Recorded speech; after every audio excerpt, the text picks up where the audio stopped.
Chapter 39. Old Antique's identity had always been a mystery. After Old Antique had revealed his true strength in front of Lotus Sun that day, she had actually sent people to secretly investigate his background. But the strange thing was that they hadn't found anything. If even someone with Lotus Sun's background couldn't find anything, it would be even more difficult for anyone else to find out Old Antique's true identity. Of course, if he wanted to investigate. Wang Ling could investigate in many ways.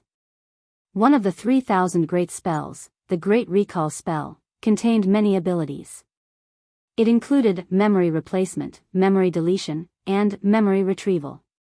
When Wang Ling had searched Old Antique's memories before, he had found that one of them had been sealed away by Old Antique. If Wang Ling forcibly searched it, he would inflict mental damage on Old Antique. So in the end, although Wang Ling was very curious, he gave up. Of course, there were other ways to get to the bottom of this. For example, Headmaster Chen and Director Shi. As school leaders at number 60 high school, they might know everything about Old Antique's background. But since Old Antique had chosen to conceal his identity, Wang Ling felt that there was no need to get to the bottom of it. Old Antique's identity was certainly mysterious to Wang Ling. But apart from this identity, Old Antique was, in the end, just a glutton who loved to gossip and was sometimes funny and sometimes artistic. This was also the image of an immortal master that Old Antique had worked hard to portray in front of his students after teaching for so many years. It had to be said that Old Antique had hidden himself very well.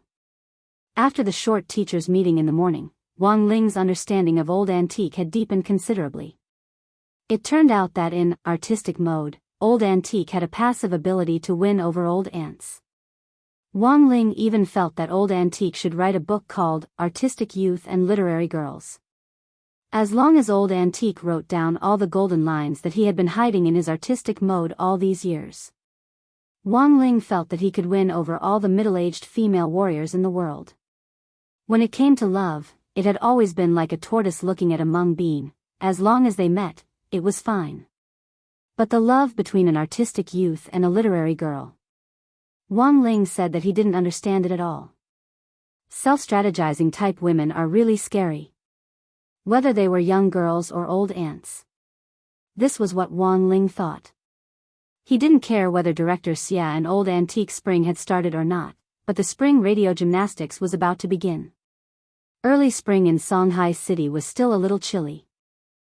It was very close to the frozen sea, and every year at this time of the year, it would enter spring a beat later than other cities and enter winter a beat earlier. Some experts believed that the cold air of the frozen sea would destabilize the foundations of foundation establishment cultivators. In the end, for the sake of the students' foundation, the major colleges and universities suspended the radio calisthenics not long after school started. And Wang Ling naturally avoided this problem for the time being. But unfortunately, Songhai City had suddenly warmed up today, after 2 classes with the students of number 59 high school. Not long after Old Antique's regular teachers' meeting in the morning, the school broadcast rang out punctually at 9:30. The students lined up and walked to the field under the leadership of the short students. The 5 people from number 60 high school lined up in a line at the end of the sports field. Wang Ling still chose to stand at the very back. It had been thousands of years since the founding of Huaxiu Nation, and its name had become increasingly fantastical and down-to-earth.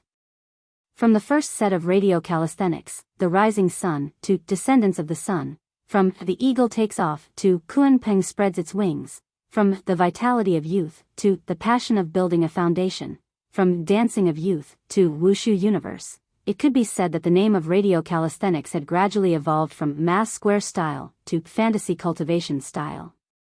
Not only did it praise the flowers of the motherland, it also greatly praised the boundless vitality of the younger generation of cultivators. Some people believe that the names of radio calisthenics symbolized the development and progress of the times. For example, the 250th set of radio calisthenics, Perfect World. Just from the name alone, one could see Huaxiu Nation's boundless hope for a better future. Wang Ling had in fact deliberately broken number 59 high school's school broadcast speaker before, but he had never expected number 59 high school to actually have AF**** King Human Band. Several teachers from number 59 high school's music department spontaneously picked up their instruments and hit gongs and drums. It was a magnificent sight in front of them. Truly, man proposes, God disposes. Wang Ling sucked in a cold breath at this scene. As the magical rhythm of the music rang out, the first music for the 250th set of radio calisthenics finished playing. The PE teacher stood on the rostrum and used the lion's roar spell to amplify the rhythm of the human band's music, shouting out the beat as he danced. Everyone, follow my rhythm. The 250th set of radio calisthenics perfect world preparatory section, step on the spot go. 1, 2, 3, 4, 5, 6, 7, 8, 2, 2, 3, 4 again. Although the name of the radio calisthenics had changed many times, the overall process hadn't changed much. Once the preparatory section was over, it was followed by stretching exercises and chest expansions. Wang Ling could just about accept these exercises to stretch his muscles and bones. Although the range of the movements was a little big, they basically didn't require much strength.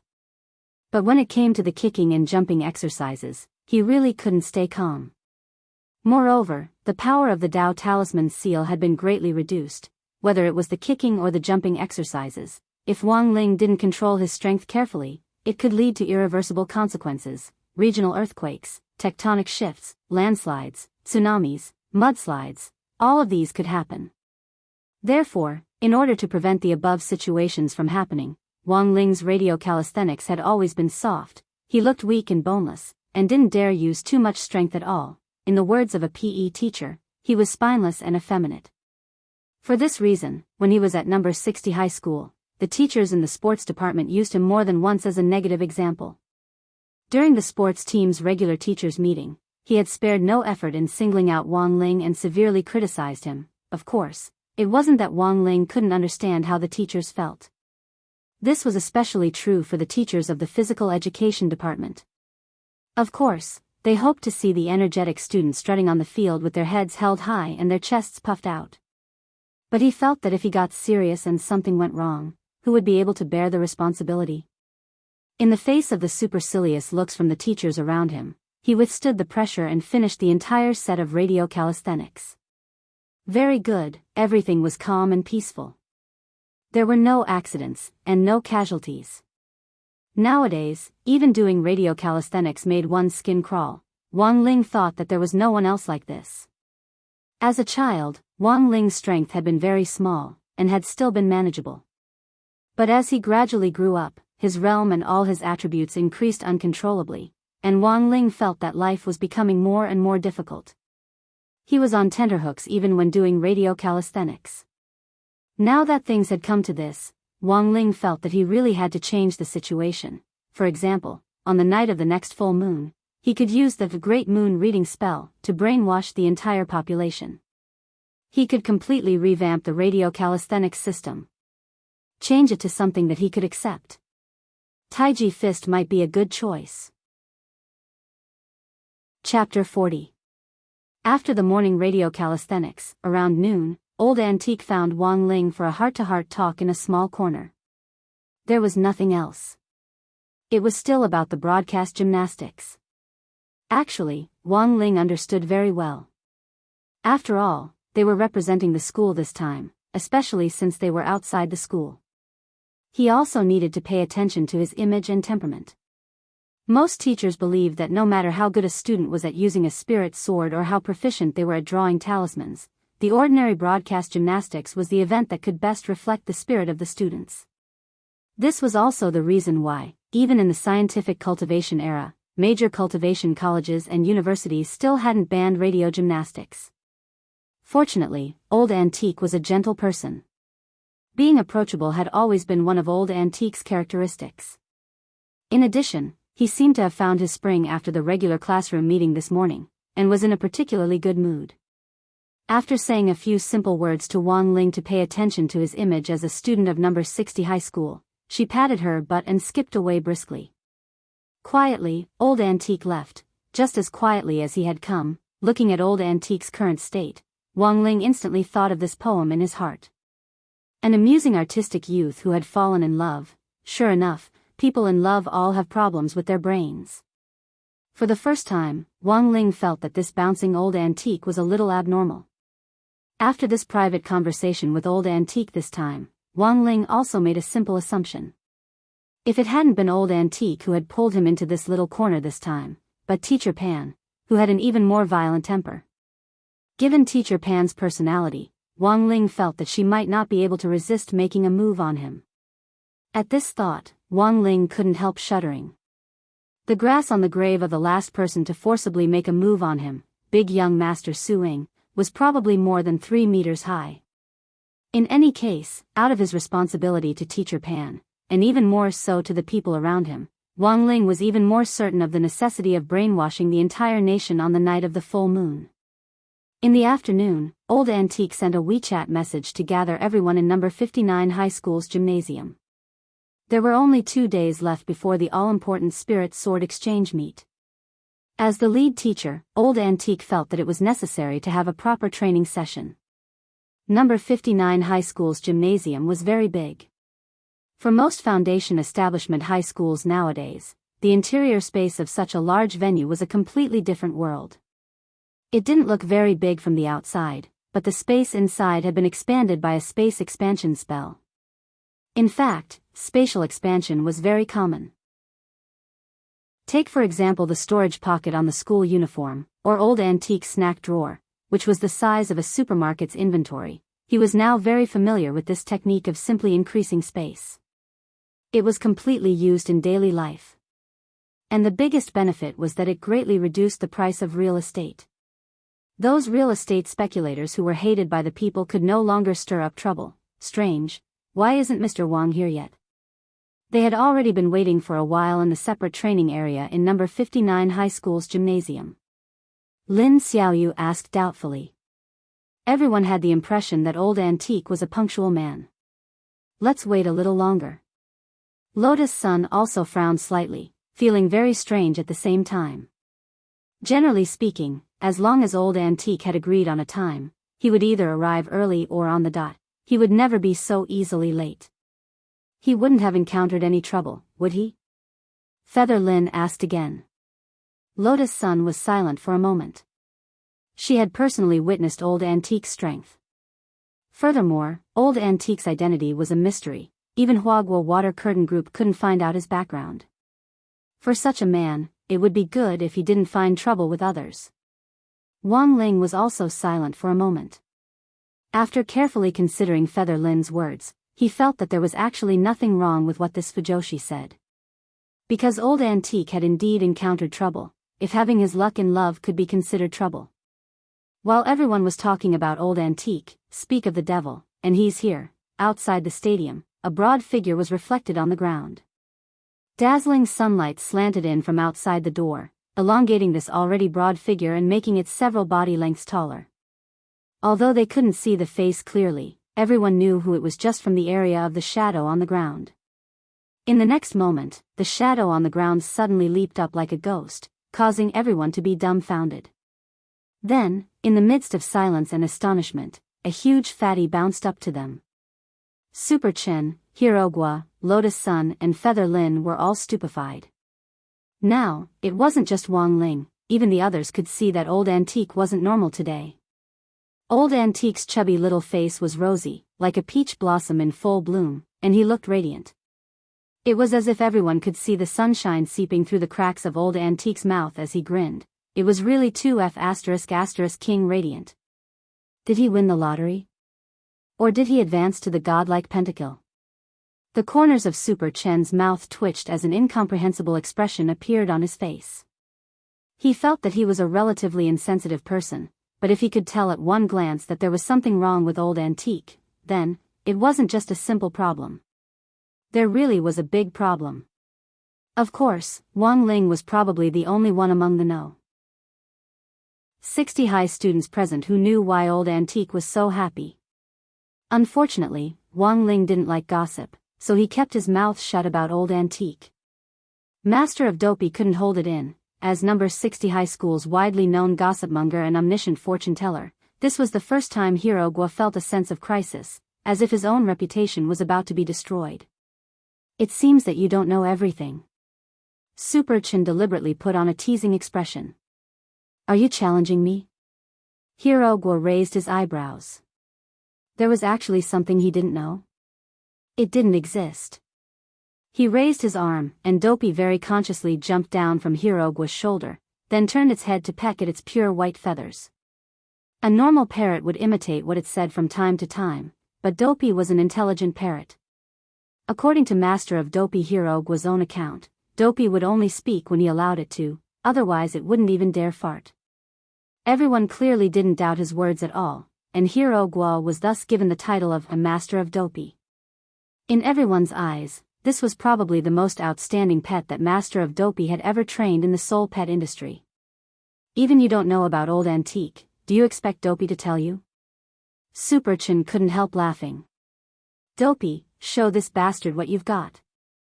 Don't lose face for our soul servant shop. Hirogwa pointed at Dopey and spat out saliva in excitement. The soul servant shop he mentioned was actually the name of his family's ancestral soul pet shop. Actually, from the moment he entered school, Wang Ling had realized that Dopey wasn't simple. Wang Ling had secretly given it another nickname, Ice Sculpture. Because it didn't like to talk, it didn't have many lines of dialogue until now, and maintained an emotionless and detached attitude all day long. Even when Wang Ling usually activated the mind-reading ability, he couldn't hear any of Dopey's thoughts, which was enough to show how aloof this parrot was. Until now, when Hirogwa's saliva sprayed on the pure white feathers that Dopey was so proud of. Dopey finally couldn't take it anymore. It rolled its eyes at Hirogwa in disgust, and then Wang Ling heard Dopey curse loudly in its heart, F*** king retard.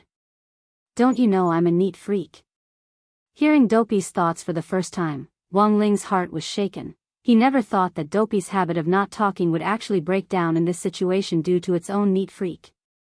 It looked like this wasn't just a cold parrot, but also a parrot with a temper. Furthermore, Wang Ling could sense Dopey's undisguised and unpretentious arrogance. Perhaps this parrot's owner, the parrot expert Master of Dopey Hirogwa in everyone's impression. Chapter 41. The Great Blood Origin Spell was one of the 3,000 great spells that Wang Ling had mastered. Its proficiency level was medium. One of the branch abilities was called Blood Origin Tracing, which could accurately trace the origin of one's bloodline. To put it bluntly, it was a DNA test. In the spirit energy era, many people had in fact relied mostly on bloodline inheritance to pass down their legacies. The Great Blood Origin spell had been all the rage at that time, and cultivators had fearlessly ventured deep into the ancient tombs of older cultivators in search of their legacies, hoping to obtain a huge boost in realm strength in a short period of time. But now, the state had already strictly prohibited this kind of legacies inheritance.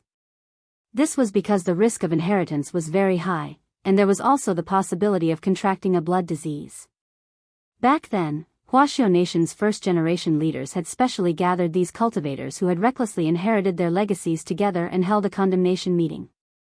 The crime was called anti-chainism and opportunism. The leaders of the older generation had always felt that no matter how talented one was, one had to rely on oneself to accumulate cultivation step by step. Relying on crooked methods to cultivate definitely wasn't the right way. So after that, the Great Blood Origin spell had declined, and was strictly banned by the state as a forbidden spell. Apart from Wang Ling, who had learned it in his mother's womb, there were only a handful of people in the world who still knew this spell. Now, Wang Ling would occasionally use this spell to check on the talent of the people around him. Bloodlines were also a manifestation of talent. When he was a child, Wang Ling had always felt that there were people around him who were born with a golden spoon in their mouths. Unfortunately, to this day, Wang Ling hadn't found anyone of his kind. He had discovered the results of Dopey's blood origin tracing test when he entered school. Dopey wasn't an ordinary parrot, even though it had hidden itself very well. Wang Ling had still discovered it. To be exact, it was a hybrid parrot of many noble bloodlines. Through the blood origin tracing, Wang Ling had seen the following species in Dopey's bloodline: Kuenpeng, Ghost Car, Chongming, Vermilion Bird, Baifang. Oh, that was right, there was also a Bobo. Who knew what Dopey's parents had experienced before it was born? Of course, Wang Ling didn't want to know, but the one thing he was sure of was that after mixing so many bloodlines, Dopey had also obtained a unique special ability. Normally, Hirogwa wouldn't show off Dopey's ability in public, otherwise he would inevitably be suspected of performing acrobatics. But now that he had been questioned by Super Chin, Hirogwa felt that he needed to show his hand. He winked at two balls. The man and the bird had actually made an agreement a long time ago. Internally, there was a clear distinction between public and private affairs. Under the watchful eyes of the public, he still had to give face to the host. When he got home, as a shit-shoveling officer, Hirogwa had no choice but to let go of this master of dopey robe and pay the price of his public glory. Others might not know about this déjà vu between man and bird. But Wang Ling had already seen through it. It was just that he didn't want to say too much. It was worth mentioning that Dopey was female. Sorry to keep you waiting. Old Antique skipped cheerfully over to them. Before he could say a few words, his wristwatch rang again. He looked at the caller ID and immediately waved to everyone with a red face. I'm sorry, everyone wait for me. After that, he ran to the side to answer the phone. Such a lively Old Antique was beyond everyone's understanding. While Old Antique was on the phone, Wang Ling could figure out what on earth had happened to him. There's nothing in this world that I don't know. As he spoke, Hirogwa carefully plucked a feather from Dopey's body. The moment it was plucked, Dopey's white and slightly plump body visibly shuddered. What are you trying to do? Feather Lin asked, puzzled. This is a writing testing technique and needs 2 eggs feather as support. As long as this master pinched the bird feather, stared at the fortune teller, and said the fortune teller's name 3 times. We'll know the result based on the color of the feathers, Hirogwa said mysteriously. Dopey silently rolled his eyes at Hirogwa. First you spit on my feather, and now you want me to cooperate with you in showing off. Hee, when we get back, you'll suffer. In fact, how was this a writing test technique? Hirogwa made it sound like it was a marvelous technique. In general terms, it was fortune-telling. The main point was that this ability wasn't Hirogwa's, but Dopey's own special ability. In Wang Ling's opinion, this ability, which was a combination of the bloodlines of several divine birds, was a little useless, but overall, the result of the calculation should be accurate. At the very least, it was much better than the charlatans who caught people on the side of the road and said, "Benefactor, there's evil in between your eyebrows, you're bound to suffer a bloody calamity." Pinching the feather, Hirogwa silently said Old Antique's real name 3 times. Very quickly, everyone saw the originally white and flawless feather instantly turn pink. Pink feather? Hirogwa stared at the feather with an astonished expression. Lotus Sun gave the pink feather a cursory look and asked, "Pink feather, what does it symbolize?" Hirogwa had long since memorized the symbolic meaning of the color of a feather, but to be honest, he hadn't expected a feather of this color to appear on Old Antique. Thinking of Old Antique's jumping and cheering attitude earlier, as well as this crucial pink feather, the answer seemed to have already surfaced. The answer seemed to have floated out of the water. Pink feathers symbolize luck in love affairs. Old Antique, he's in love. Everyone was enlightened at first. Oh, so he's in love. After a moment of dead silence, there was an earth-shattering roar. What the hell? Dating? Love? Love? This 10,000-year-old Old Antique who only knew how to eat spicy strips had actually started to arrange flowers in his antique vase? Super Chin, Lotus Sun and Feather Lin all felt that this was inconceivable. Is your feather reliable? Super Chin questioned again. F***K. You still don't believe me? I just think it's a little too fantastical. It doesn't make sense to think about fortune-telling with bird feathers, said Super Chin. Wang Ling. So, do you think it's very scientific that bird feathers can change color? Super Chin was someone who didn't believe in superstitions, and was very fond of getting into a dead end, especially when it came to feudal superstitions. To verify the authenticity of the feather's fortune-telling, Super Chin unceremoniously pulled another feather from Dopey's body. This time, Dopey's balls twitched violently in pain. Gnashing its teeth, it looked at Hirogwa. Although, it didn't have any teeth to gnash its teeth with. Dopey didn't care who had pulled the feather. In any case, it would be Hirogwa's fault in the end. Hirogwa, what do you want? Come on, our comrade Dopey Master. Find someone else to calculate it. Superchin handed the feather to Hirogwa. Hirogwa silently pursed his lips, then looked at Featherlin. After silently saying her name 3 times, the feather turned dark red. After all, it was her own fortune and misfortune that was being calculated, so Featherlin was a little nervous. What does this color represent? Hirogwa carefully identified the color of the feather, and quickly read the message. This red feather symbolizes drawing fire to your body. You have to worry about fire in the near future. Stay away from places with fires for the time being. Featherlin had an incredulous look on her face. This is too accurate. Just last week, the gay doujinshi that she had painstakingly collected for many years was discovered by her father and burned to ashes. Superchin didn't believe it, and plucked another feather from Dopey's body. Come on, calculate mine. This feather was on Dopey's belly, where the flesh was the most tender, and it hurt so much that all its feathers stood on end. Wang Ling even saw a crystalline tear in the corner of Dopey's eye, helplessly helping Superchin calculate it again. Hirogwa found that the feather had turned azure blue. He sighed and said, "You have to stay away from water for the next month." Superchin also had an incredulous look on his face. As expected, it's very accurate. Last week, Superchin remembered that he had been swimming in the swimming pool when his foot had cramped. If it hadn't been for the lifeguard who had intervened in time and split open the water with a palm, Superchin felt that it would have been game over for him. Do you believe me now? Hirogwa felt quite helpless. At that moment, Old Antique came back from a long phone conversation, looking even more radiant than before. Students, I have some news for you. Standing in front of everyone, Old Antique didn't hide his wild joy at all. I've found you a teacher's wife. Everyone, Wang Ling. So, what was the point of plucking the feather earlier? Chapter 42. Wang Ling hadn't expected Old Antique to announce the news so soon. There were a lot of flash marriages these days, but he hadn't expected there to be so many flash relationships as well. Wang Ling felt that Old Antique might have been unable to extricate himself from the river of love because he had been lacking love for too long. It was obvious that spring had arrived for Old Antique. On the other side, Hirogwa had also entered the cold winter season. Dopey wasn't an ordinary parrot. This wasn't only reflected in its special abilities after mixing various bloodlines, but also in its ability to transform. Dopey could transform, even though it could only maintain its human form for a limited time. But it was enough to train Hirogwa.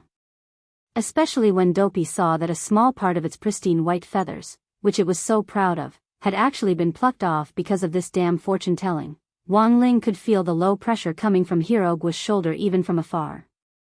Furthermore, he could hear Dopey's thoughts again: whip, handcuffs, small candle, hiss. Although it was just 3 short nouns, it was already enough for Wang Ling's imagination to run wild. Wang Ling had never thought that playing with a bird could be so exciting nowadays. When in love, Old Antique was even more amiable than usual. This should have been a stress-free spirit sword training session, but Hirogwa's expression was deeply immersed in Dopey's cold pressure the entire time, and he couldn't lift his spirits no matter what. The lesson of this story was that there was a price to pay for posturing. If you wanted to show off in front of others, a bird would drop wax on you behind your back.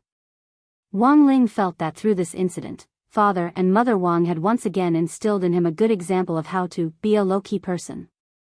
As always, Wang Ling felt that the spirit sword training session this time was very boring. What Old Antique taught was a very basic beginner spirit sword course.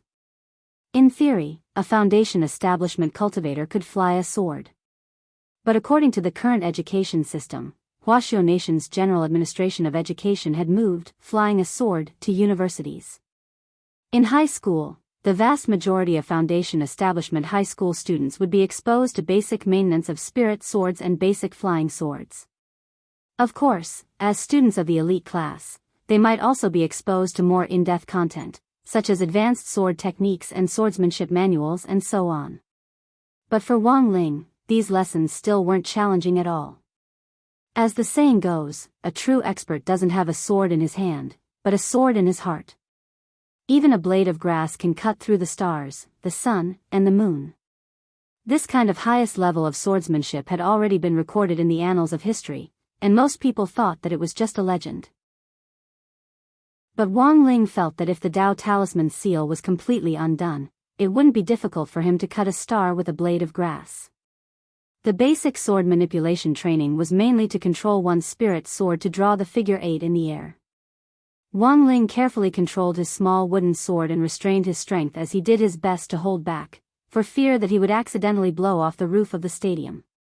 In the end, thanks to Old Antique's strict grading, Wang Ling's proficiency in the sword control technique was rated 4th out of everyone. Although he was ranked 4th out of the 5, he was still very satisfied with this ranking. The person ranked last was Feather Lin. The mother-child sword was not easy to control in the first place. The mental cultivation method and the imperial sword technique were twice as difficult as holding the sword with one hand. What was more, Feather Lin had misunderstood the gender of her 2 spirit swords over the years, so although they had gone through a long period of getting used to each other, the fact was that the development of their rapport had always been delayed. "We can't go on like this." Old Antique put his hands on his hips and sighed, feeling a headache coming on. Although Old Antique, who was madly in love, was a little unusual, he didn't idle around to collect data from the previous spirit sword exchange meet between number 59 High School and number 58 High School. On paper, students from the 3 schools actually had about the same level of control over their spirit swords. In fact, number 60 High School had an advantage because Lotus Sun's mysterious sea had already given birth to a sword spirit. To use an old saying from Chinibu, high school students who had given birth to a sword spirit were as rare as phoenix feathers and Qilin horns in all 100 schools, and were terrifying existences. However, the spirit sword exchange meet was a team event, and used a team grading system. If number 60 High School wanted to win in this exchange meet, apart from Lotus Sun and Super Chin, who were currently performing the best, the other 3 had to at least ensure that their final grades were at or above the average. If one of them held them back, the result would be disastrous. It was worth mentioning that although Wang Ling was ranked 4th, his grades were stuck at the city average. Old Antique felt that this was very miraculous. In some sense, Old Antique felt that someone who scored 60 was more capable than someone who scored 100. But at the moment, it looked like Feather Lin was the only one holding them back, and the grades didn't look good. The city average score for the Imperial Sword technique was 65, and Feather Lin hadn't even reached the passing mark. But Old Antique was Old Antique. Since Headmaster Chen had sent Old Antique to lead the team, even if this fatty who only knew how to eat snacks was currently having a bad time, his teaching ability was unquestionable. After that, except for Feather Lin, everyone else left the gym. There were still 2 hours before dinner. These 2 hours were supposed to be free time. But Feather Lin would have to work overtime to train. "Teacher, am I hopeless?" This Fujoshi was obviously very vexed as she lowered her head deeply. Feather Lin felt that flying a sword had become the second most painful experience in her life, after those Gei Dojinshi had been burned. Girls were thin-skinned, and Old Antique had to leave them some face. If it had been Teacher Pan's teaching style, she would have long since broken out in a torrent of abuse, and used all kinds of radical goading methods to stimulate the students' adrenaline. But every teacher had their own teaching style. This kind of reprimanding and goading method didn't suit Old Antique's gentle style at all. Moreover, this was Old Antique who was madly in love. It was even more impossible for him to reprimand a female student who had been thwarted on the road to learning. Compared with Teacher Pan's goading method, Old Antique was better at encouraging education. Furthermore, he was very good at prescribing the right medicine. Flying a pair of mother and child swords was indeed a lot more troublesome than using a one-handed sword, but the principle was the same. The students just had to memorize a few more formulas. For students in the elite class, memorizing books had never been difficult, not to mention that Feather Lin herself was a top student. Hence, Old Antique felt that it wasn't that Feather Lin couldn't learn, but that she couldn't get into it. Furthermore, Old Antique could see that Feather Lin was in a very low mood. In fact, the pile of collectible gay doujinshi that had been burned a while ago was the main culprit behind Feather Lin's mood. But Old Antique didn't know anything about this at all, and could only judge based on his many years of experience and observation. After all, investigating a student's privacy in private was quite perverted behavior. In a situation like this, Old Antique had a lot of ways to deal with this kind of difficult and complicated problem. In any case, he just had to give her what she liked. Spirit light flashed in Old Antique's hand, and a book appeared. He handed Feather Lin a book that he had prepared beforehand. I hope Student Lin will take a good look at this book. The main character's name is very similar to that of your mother and child swords. Feather Lin took the book curiously, and saw the 4 words, Founder of Devil Path, elegantly written on the cover. Actually, before this group training, Old Antique had already thoughtfully prepared gifts for everyone in accordance with his motivational method as an emergency incentive. For Lotus Sun, he had compiled a list of Wang Ling's favorite snacks. For Super Chin, he had prepared a dumbbell with a gravity system so that he could control its weight at will. For Hirogwa, he had prepared a small notebook that recorded student gossip that only Old Antique knew. Chapter 43. As the wind rustled on campus, there was a storm everywhere. Senior with a total score of 8,823 in 3 years, senior delinquent, senior buffing, senior Fomyun. At some point in time, He Bufeng's titles and legends had started to circulate in the school. Even He Bufeng himself didn't know when on earth he had been called a delinquent. Perhaps it had been 3 years ago, after his passionate first love in high school had ended? He Bufeng couldn't remember it at all, and didn't care. Since he was already regarded as a school bully and delinquent, He Bufeng felt that sometimes breaking a jar was also a way of freeing himself. Ever since he became a delinquent, He Bufeng discovered that he could enter any restroom in the school as he pleased. Only after he was done peeing would the other students dare to use the restroom with trepidation. The cafeteria auntie always scooped the most meat for his meals. Everyone in the school was afraid of him. Even the teachers. Even Director Xia, who always had a straight face, retreated far away when she saw him. To be honest, He Bufeng had hated this kind of life where everyone avoided him like a snake or scorpion. But gradually, He Bufeng began to learn how to enjoy it. What He Bufeng hadn't expected was that Tang Jingze would come looking for him this morning. This man, who had previously caused the teachers and students from number 58 high school to lose their wits, had actually humbly come looking for him, and begged him to teach those excessive guys a lesson. These 4 people? In the men's washroom, He Bufeng threw away the cigarette butt in his hand and stomped it hard under his foot. At the same time, he stared at the photos and relevant information that Tang Jingze had given him. That's them. Tang Jingze replied weakly. Fang Huaqing and Liang Wei shrank behind Tang Jingze, not even daring to breathe loudly. This delinquent senior was indeed as scary as the rumors said. I remember that there were 5 student representatives from number 60 high school this time. You crossed out that Lotus Sun? What, are you looking down on me? You think I can't handle her? He Bufeng looked at the information in his hand and smiled.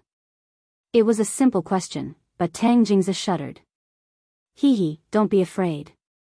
He Bufeng patted Tang Jingze on the shoulder. After all, she's the young miss of Huagua Water Curtain Group, not just anyone can provoke her. What Senior said makes sense, however, my time is limited. I can only help you teach one person a lesson at most. He Bufeng pointed at the photo. First of all, I don't have the habit of bullying women. This Feather Lin can go first. And, Senior sure has a good demeanor. Liang Wei flattered. Then, He Bufeng pointed at Super Chin. Secondly, this muscular brother looks very hard to deal with. I didn't want to have a philosophical wrestling match with him while I was teaching him a lesson. According to the information, this person's family seems to have some background. I think we should dispense with it. Then, He Bufeng pointed at Master of Dopey in the photo. And this one, he looks very silly. But his family runs a spirit pet shop, and I feel that the parrot in his hand is not easy to deal with. Finally, He buffing turned his gaze to Wang Ling. From the data, this guy seems to be the easiest to bully, right? That's him. Senior, are you sure you don't want to reconsider? After leaving the gym, it was up to Wang Ling to allocate the rest of his free time. Old Antique had made Feather Lin stay in the gym to read, founder of Devil Path.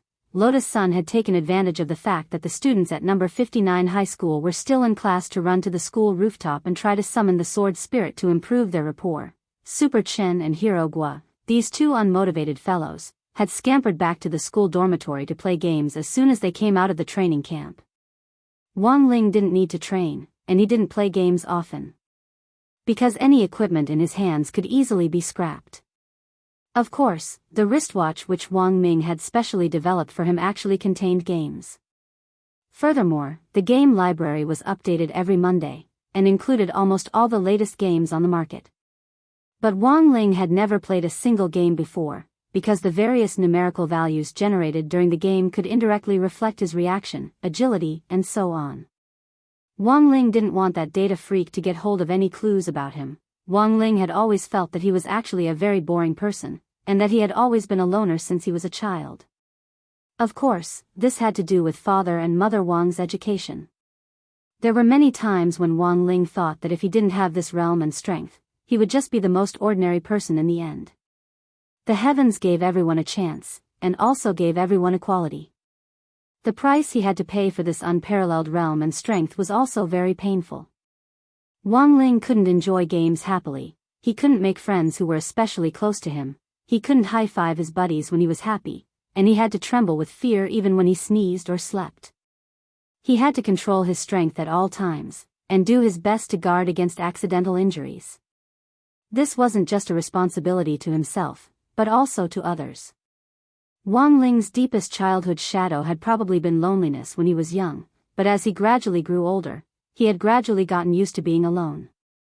Life seemed to have become a lot livelier after coming to number 60 high school, especially the activities outside the school these past few days, which made Wang Ling feel very uncomfortable and unaccustomed to living in a group, which he had never experienced before.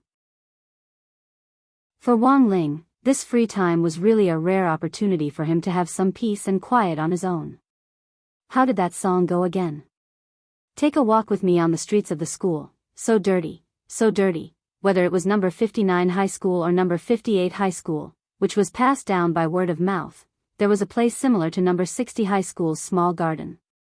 After number 59 high school had been expanded by that pretentious school director, in addition to the wide tree-lined path in front of the school gate and the new school building, a piece of land had also been expanded behind the school building.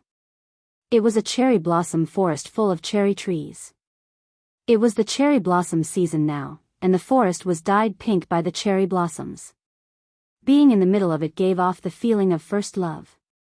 After school at number 59 high school, you could always see some young couples making vows of love under the cherry blossom trees. Chapter 44. Wang Ling reached out to pick up a petal, closed his eyes, and breathed carefully, savoring the fragrance of the pale pink petals. The fragrance of this season was just right for Wang Ling. These were just ordinary cherry trees. Compared with the various spirit fruit trees sold on the market, which were grown from spirit tree seeds, cherry trees themselves didn't have any spirit chi. But they were still an indispensable part of the construction of the school environment. This was the kind of life he wanted to live. Wang Ling very much enjoyed this rare tranquility. Standing silently in the cherry blossom forest, he savored the pure fragrance and closed his eyes, as if he was the only person left in the entire universe. Suddenly, Wang Ling's body trembled again, and he actually shivered. Of course, it wasn't because he was cold from the wind, but because his muscles were spasming for some reason. His body didn't feel cold, and he was immune to all poisons. Any virus that entered his body would be disintegrated by powerful spirit energy molecules. Thus, Wang Ling had never been sick since he was a child, and didn't even know what a cold felt like. Of course, he would occasionally have a muscle spasm, which often happened when Wang Ling was feeling tranquil. It had nothing to do with his body, but was related to his nerves. Even though he stood at the pinnacle of human cultivators in terms of realm, not everyone could understand how lonely it was to be at the top. The immortal king wasn't an old man who prayed in a run-down temple all day long, nor was he a Taoist priest who had seen through the world of mortals. When all was said and done, Wang Ling was just a 16-year-old teenager, and he also had emotions. Although he said that he was already used to it, in his heart, he was unwilling to admit that he was in fact too lonely. Wang Ling stepped on the soft cherry blossom petals as he slowly walked forward. The cool wind brushed his cheeks, and he heard some subtle sounds in the air. Following the sounds, he looked in the direction in front of him. Not far away, several kittens were playing happily under a cherry blossom tree, jumping and pouncing on the falling petals. These were ordinary stray cats, which could be found on every campus. Sometimes, Wang Ling was quite envious of these little things. They were carefree and didn't need to worry. When they were hungry, there would always be a school poop scooper who would come forward to give them food. When they were full, they could play in groups, and when they were tired, they could continue to lie down and sleep lazily. They didn't need to worry about restraining their strength. Staring at these cute little guys, he really wanted to reach out and pick one up, but considering that the effect of the talisman seal was weakening, he finally withdrew his hand. Under the cherry blossom tree, a beautiful boy was happily playing with a few cats. This was supposed to be a beautiful scene where humans and nature coexisted in harmony.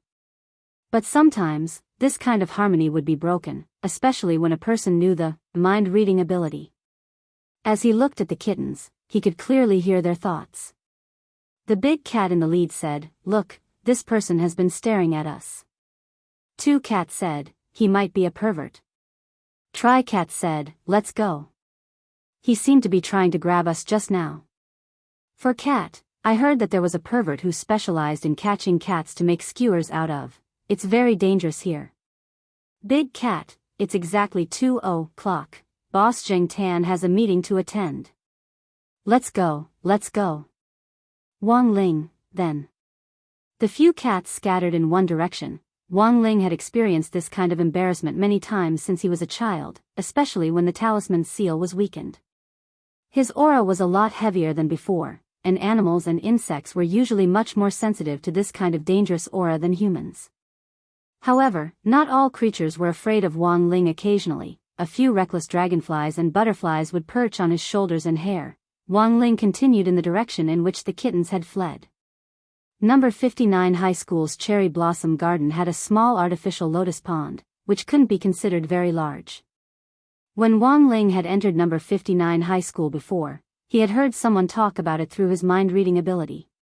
This small lotus pond had also been newly built, but there had been a small incident a while ago when a sparrow had accidentally fallen into the water and drowned. A student who liked to cause trouble had named the sparrow Xia Yuha, and then had paid for a stone tablet to be erected on the side, and named the small lotus pond Xiaoming Lakeside. Wang Ling was a little worried that something might happen to the kittens, so he decided to follow them to take a look. These little guys were still too young.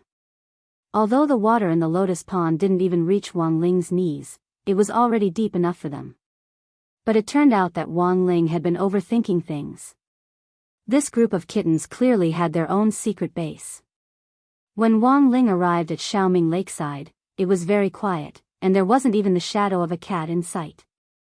Wang Ling sighed and was about to leave when he suddenly heard a meow from the cherry blossom tree next to him, and then saw a black shadow fall into the lotus pond. Plop! A huge splash of water. Wang Ling was pretty close to the lotus pond.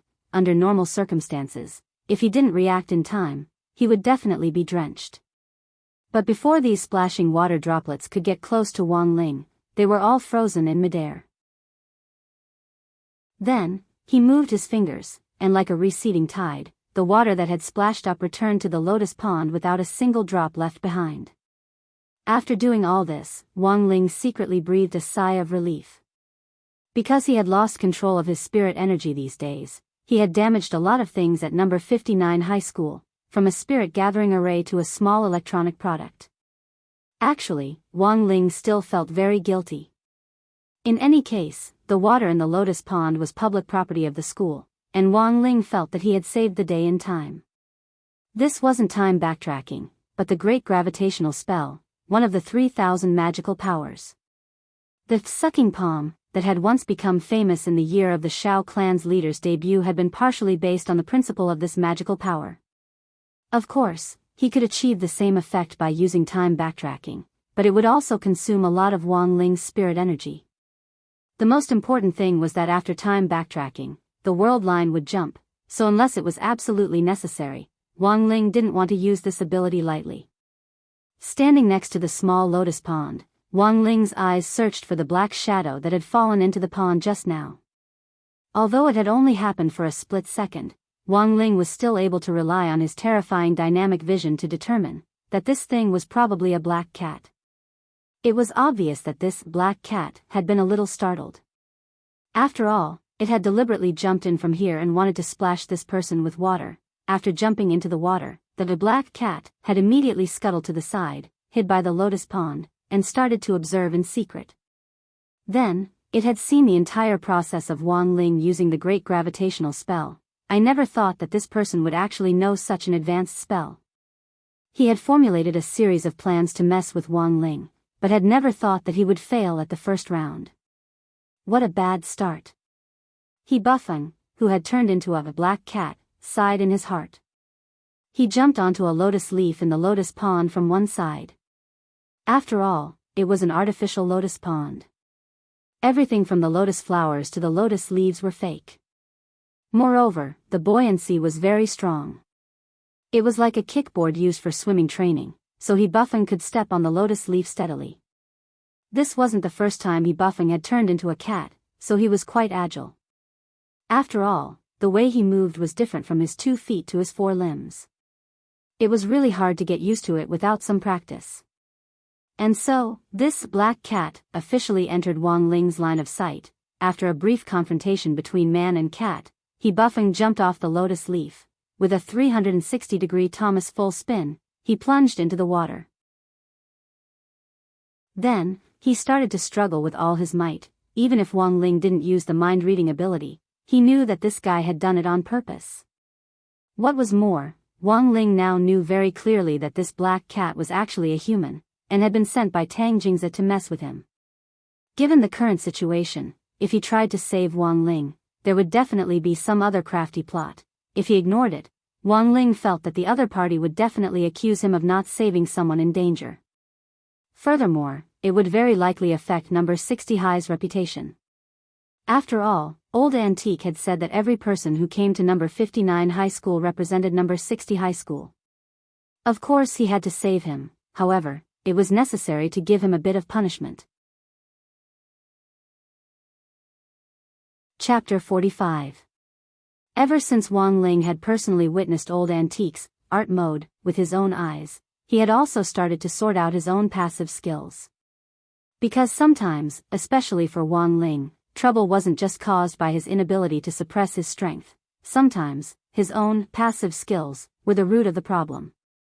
Thus, over the last 2 days, Wang Ling had actually quietly divided his passive skills into 3 categories: the practical series, the chicken rib series, and the useless series. It could be said that they were simple and clear at a glance.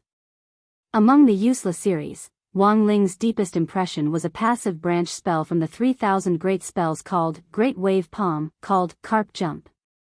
As long as Wang Ling applauded a person 32 times in a row, that person would act like the Carp King when it used Water Splash, and jump around on the spot without any attack. Then, there was the Chicken Rib series. From the name of this series of passive skills, it was obvious that they were tasteless, but a pity to discard.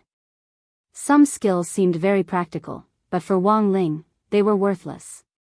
For example, Wang Ling's Infinite Devour passive branch spell from the 3000 great spells was the Great Devouring spell.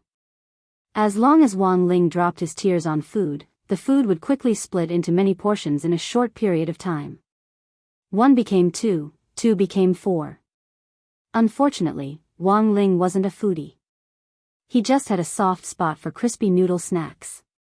Wang Ling remembered that when he had used this spell to duplicate crispy noodle snacks as a child, the number of crispy noodle snacks had increased uncontrollably. At that time, Wang Ling could only open up a tunnel and send these spell-enhanced crispy noodle snacks into the vast universe. Now, these crispy noodle snacks could probably already form a galaxy. Thus, although Wang Ling had a lot of passive skills, most of them weren't very practical. As for the practical skill series, although his skill pool was pitifully small, they were all skills that Wang Ling thought would be very useful for hiding his realm. For example, the Great Shielding Spell, from before. This spell's passive ability blocked the possibility of criminals investigating him through other channels. And now, in the face of this Black Cat movie Emperor, flopping around in the pool, Wang Ling's other passive skill had unknowingly been activated. His heavenly eye had the ability to separate the false from the true. To be honest, even Wang Ling hadn't expected that there would actually be someone in a Foundation Establishment high school who knew how to use the transformation spell. This was a fairly advanced spell. Although the general administration of 100 schools didn't forbid the study of transformation techniques, based on the complexity of transformation techniques alone, it was basically nonsense for a Foundation Establishment cultivator to learn them on their own without the guidance of a famous teacher. At this time, Black Cat Movie King had been flopping around in the lotus pond for a full 2 minutes. In the face of such a delicate and pitiful kitten, this person actually had no sympathy at all. This was what he Buffing thought. He had already placed that punk underling of his in the vicinity. If Wang Ling did anything but watch someone die, this underling would immediately take a photo and leave behind evidence of his inaction. The next day, it would flood the school's Chiba and all the major forums. This little bit of news, as long as it was complemented with a slightly sentimental article, it would definitely cause a bunch of shit-shoveling officials to become agitated and form a joint crusade. At that time, number 60 high school would definitely lose all face, but the premise of the entire plan was that the transformation technique must be flawless. The black cat was still flopping around merrily in the lotus pond. Wang Ling stared at the black cat. No one noticed that its deep, obsidian-like pupils were blossoming with a different kind of splendor like a kaleidoscope. It had to be said that He Bufeng's transformation technique was quite superb. To be able to do this, he could definitely escape the detection of most people at the same realm as him. But unfortunately, a mere transformation technique couldn't escape the judgment of the heavenly eye at all. While He Bufeng was happily flopping around in the lotus pond, he was surprised to find that the water around him seemed to have become a lot bigger, and his field of view had changed dramatically. Even the black fur on his hands seemed to have disappeared. Strange. This situation seemed a little off. Then, after a few short seconds, He Bufeng stood up in the lotus pond with a stupefied expression on his face. Even his drenched little brother stood up valiantly and energetically. K. He Bufeng had never thought that he would turn back into a human. And what terrified He Bufeng the most was that even his clothes were gone. Wang Ling covered his eyes, which were stinging from the heat, and at the same time, he cursed in his heart. Who could tell him, why the hell had He Bufeng's clothes disappeared? Getting rid of the fake and keeping the real was a little king thorough. It was a little painful to the eyes. There had to be a bug somewhere, right? This was an unexpected awkwardness for Wang Ling. He was a little regretful. The heavenly eye's passive skill wasn't something he could control. The ability to get rid of the fake and keep the real was indeed very good, and could help him identify a lot of false illusions. But it was clear that sometimes it wasn't a good thing to restore the real too thoroughly. At that moment, He Bufeng felt a little crazy and a little desperate. It was like using a transformation potion in a game, only to find out that all your top-notch equipment had been swallowed by the system. Furthermore, the feeling of his eggs getting cold in the wind gave him a sense of melancholy. He Bufeng covered his face and sank back into the lotus pond. He had never felt so ashamed before. There was no one around, and that punk little brother was still lurking in the distance, completely unaware of what was going on in front of him. He Bufeng braced himself and said to Wang Ling in a slightly pleading tone, "Classmate, can you help me find some clothes?" Wang Ling, after thinking for a moment, Wang Ling took off his coat and threw it on the side of the lotus pond. Then, he lowered his head and silently turned to leave. After all, he wasn't Super Chin, and there was no way he would be interested in a naked bro. A youngster with a buzz cut who had a slightly melancholy temperament was walking in the cherry blossom forest. He Bufeng watched Wang Ling's back as he sat in the cold lotus pond in a daze. He hadn't expected his transformation technique to fail so quickly, and even more so, he hadn't expected that the guy he was supposed to mess with would instead help him out at his most embarrassing moment. crawling out of the lotus pond with a face full of shame, He Buffing put on the blue coat that Wang Ling had given him. The sports uniform was longer than normal clothes, and it was just enough to cover He Buffing's most embarrassing parts. It was a good thing that school wasn't over yet, otherwise there would be more people in the cherry blossom forest, and he would really be embarrassed. "Boss, it's all recorded." That punk little brother scuttled out from the side. F***K. What the hell is there to record? Delete it all. He Buffing's face twitched as he recalled how he had seemed to be happily splashing water in the lotus pond when he had just turned into a human. He Buffing felt like a retard. How could he keep this kind of video? Then this person, should we still mess with him? We should raise our hands to welcome such a student from another school with such a righteous view of the world. If it wasn't for this classmate Lei Feng, would have completely lost face. As He Buffing spoke, he took off the punk little brother's pants and put them on. The breeze brushed against his bare thighs and light leg hair, making the punk little brother feel a little aggrieved. I'll have to thank this classmate Lei Feng later. He Buffing sighed. Thinking of Tang Jingza and this bunch of people who craved for the world to be in chaos, he deeply felt the difference in quality between the students of the two schools. He Buffing felt that he couldn't continue to fall like this. Number 59 High School Student Union had to be properly reorganized. The two of them stared in the direction that Wang Ling had disappeared in for a long time. Then, unknowingly, Wang Ling's great shielding spell came into play again. Almost at the same time, both of them realized an important problem. F***K, wait a minute. This classmate Lei Feng, what the F***K was his name again? Chapter 46. Wang Ling absolutely wasn't someone who liked to play the role of Lei Feng. He Buffing had brought this upon himself. Wang Ling could ignore it and swagger away.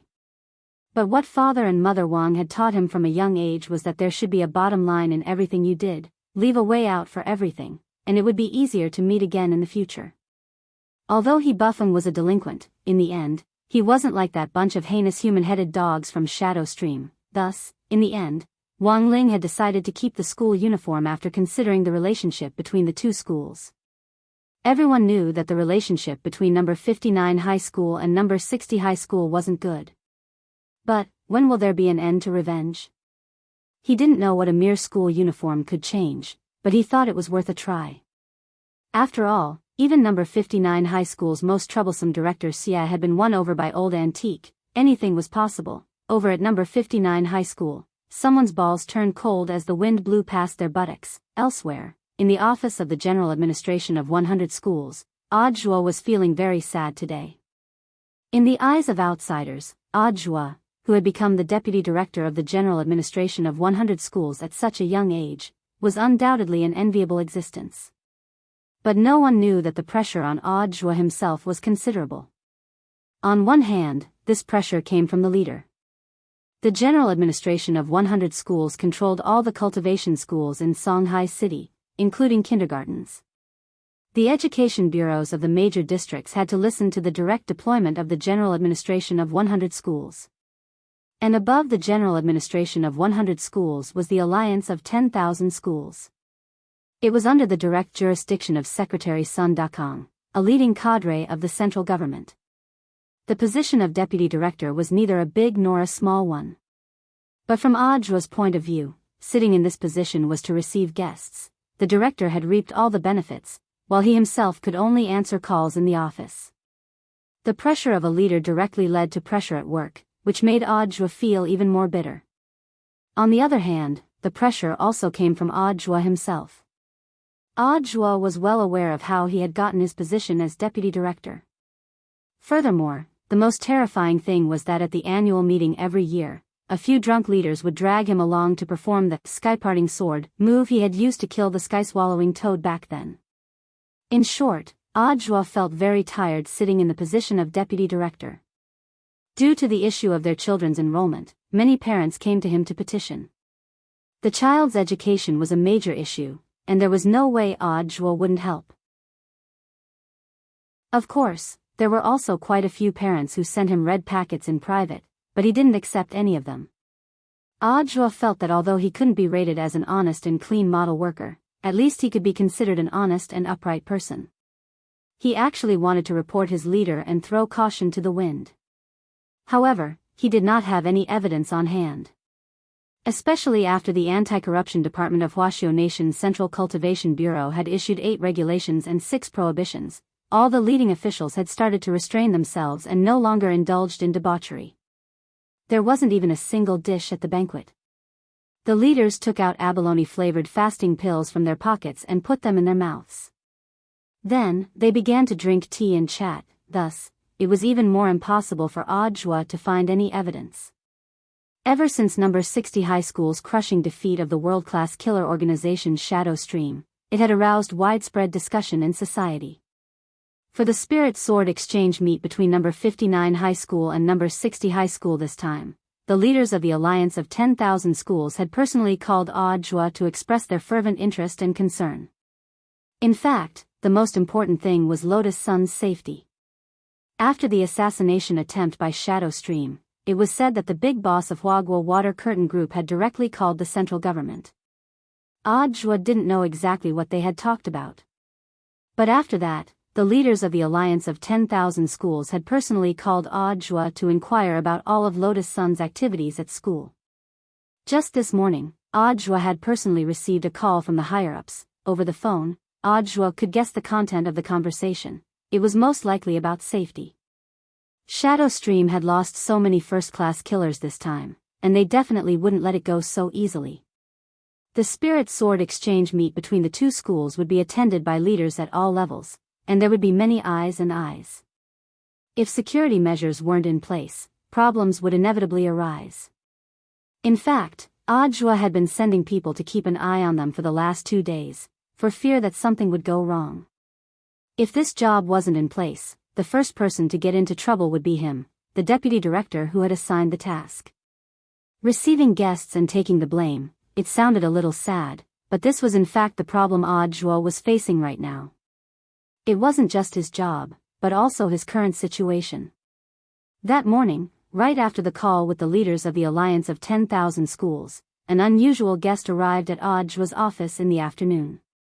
This person was very tall and wore a black windbreaker that fitted him just right and a motorcycle helmet. At first glance, he didn't look like a big shot. But the moment he pushed open the office door, Audra was completely dumbfounded and almost cursed in his heart. Duh. Secretary Dakong? Sun Dakong, Director of Huaxiao Nation's General Education Administration, Secretary of the Alliance of 10,000 Schools, this old leader with an unfathomable realm was a figure whose every step he took in Jingzhou City.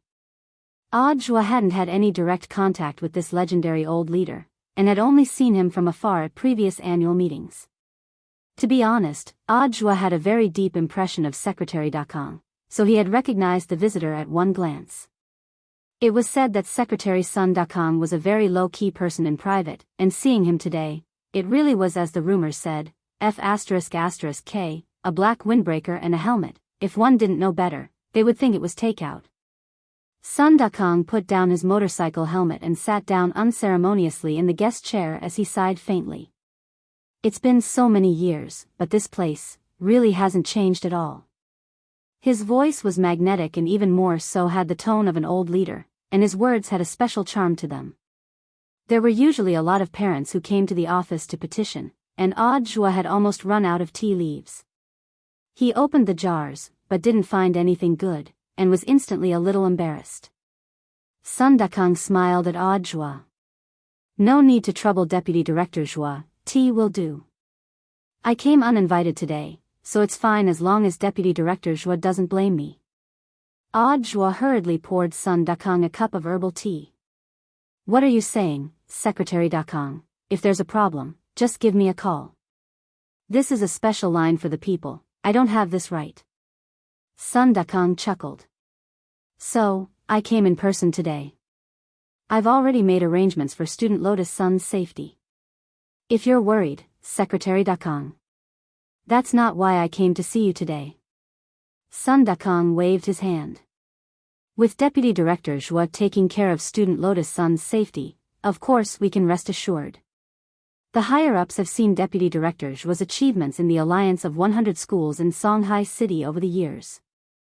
A few days ago, if Deputy Director Zhua hadn't personally planned and arranged for the defense of number 60 high school to defeat Shadow Stream, I'm afraid that it would have been the biggest terrorist attack in the history of our Huaxiao nation's education sector. If it hadn't been for Deputy Director Zhua, it would have been very hard to predict the consequences.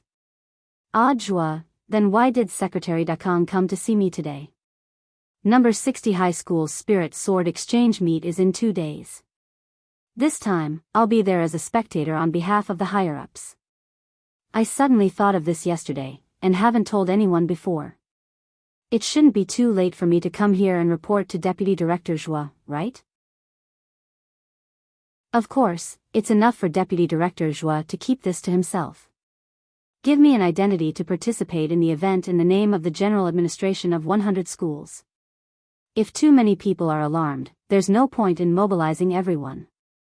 Sun Dakong spoke frankly with assurance, his expression extremely gentle. In short, it's just one sentence: keep a low profile. Old leader, what are you talking about? Zhuo wiped at his cold sweat. He could already make the connection. If word of this King got out, all the leaders of number 59 high school and number 60 high school would go crazy. Furthermore, it wouldn't just be the school leaders, it might even directly alarm the leaders at the bureau level and even the municipal level. Sun Dakong, this person's name was really too resounding. Forget about anything else, just the fact that his identity was revealed. People would tremble when they heard it. In the past, this secretary of the Alliance of 10,000 Schools had been one of the 10 most meritorious figures in the founding of Huaxiao Nation.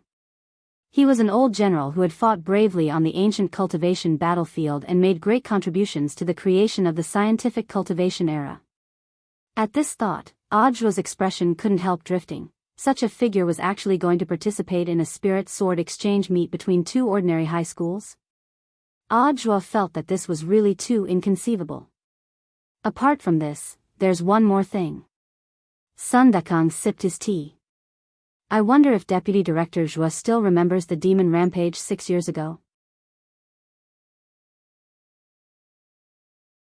Chapter 47. Every time Zhua heard about the demon rampage 6 years ago, he couldn't help trembling. Every year at the annual meeting, those drunk leaders would drag him along to perform the sky-parting sword. Zhua's psychological shadow was already higher than the sky and deeper than the sea. So when he heard Sun Dakong bring up the past again, Zhua could almost guess what Secretary Dakong was going to say next. Sure enough, this old leader, who had quite a personality, glanced at Zhua and smiled. I heard that Deputy Director Zhua's sky-parting sword is a unique skill. Why don't you show it off on the day of the Spirit Sword Exchange meet? For a very long time, Zhua was silent and didn't say anything. In the past, when those drunk old leaders had asked him to perform at the annual meetings, it had been very easy for him to find an excuse to refuse. After all, they had been a bunch of delirious drunkards. But now that the person sitting in front of him was making such a request, Zhua really couldn't find a reason to refuse. First, he didn't dare. Second, he really didn't know how to do it. All these years, Zhua had done a lot of research on the sky-parting sword. But until now, he hadn't come up with any results. What, is there a problem? Seeing that Zhua was slow to speak, Sun Dakong smiled faintly. If it's really inconvenient, just pretend I didn't say anything. It was just a spur-of-the-moment thing. I originally thought that as a senior from your number 60 high school and a role model in the eyes of most young people, it would definitely be a good motivator if I could show off my ability and talent at such a public event. Old leader, don't misunderstand, that's not what I meant. Oh, it's fine as long as it's not like that, Sun Dakong replied swiftly, directly choking off the rest of Zhua's words. Zhua had wanted to ask if he could perform something else, without using the sky-parting sword. Even if it was a boulder on his chest. But Sun Dakong's unquestionable and resolute attitude had already thoroughly dispelled this idea. This time, there was no way he could run away. Zhua sighed inwardly, feeling a genuine pain in the ass. Now, he was in a very difficult situation. It was hard to get off the tiger. If he did this well, Secretary Sun Dakong would be happy, and he might be promoted. He could say goodbye to his position as the deputy director who had been in charge of receiving guests for many years and start a new life. But if he didn't do a good job, he was well aware that he would really have to say goodbye to this position. To be able to sit in this position at such a young age, it's really not easy. As he spoke, Sun Dakong suddenly got up and solemnly patted Audjua on the shoulder, scaring him so much that he almost fell off his chair. I know you may have your concerns. You must think that you're too young and don't want to show off in front of an expert. You want to keep a low profile to avoid attracting attention, right? Let me tell you a story from the ancient cultivation battlefield. Sun Dakong said. Audjua raised his head, and there was more vigor in his eyes. Back then, the last battle before the founding of our country, the Battle of Sherman, most of the youngsters had only heard of legends regarding the ancient cultivation battlefield.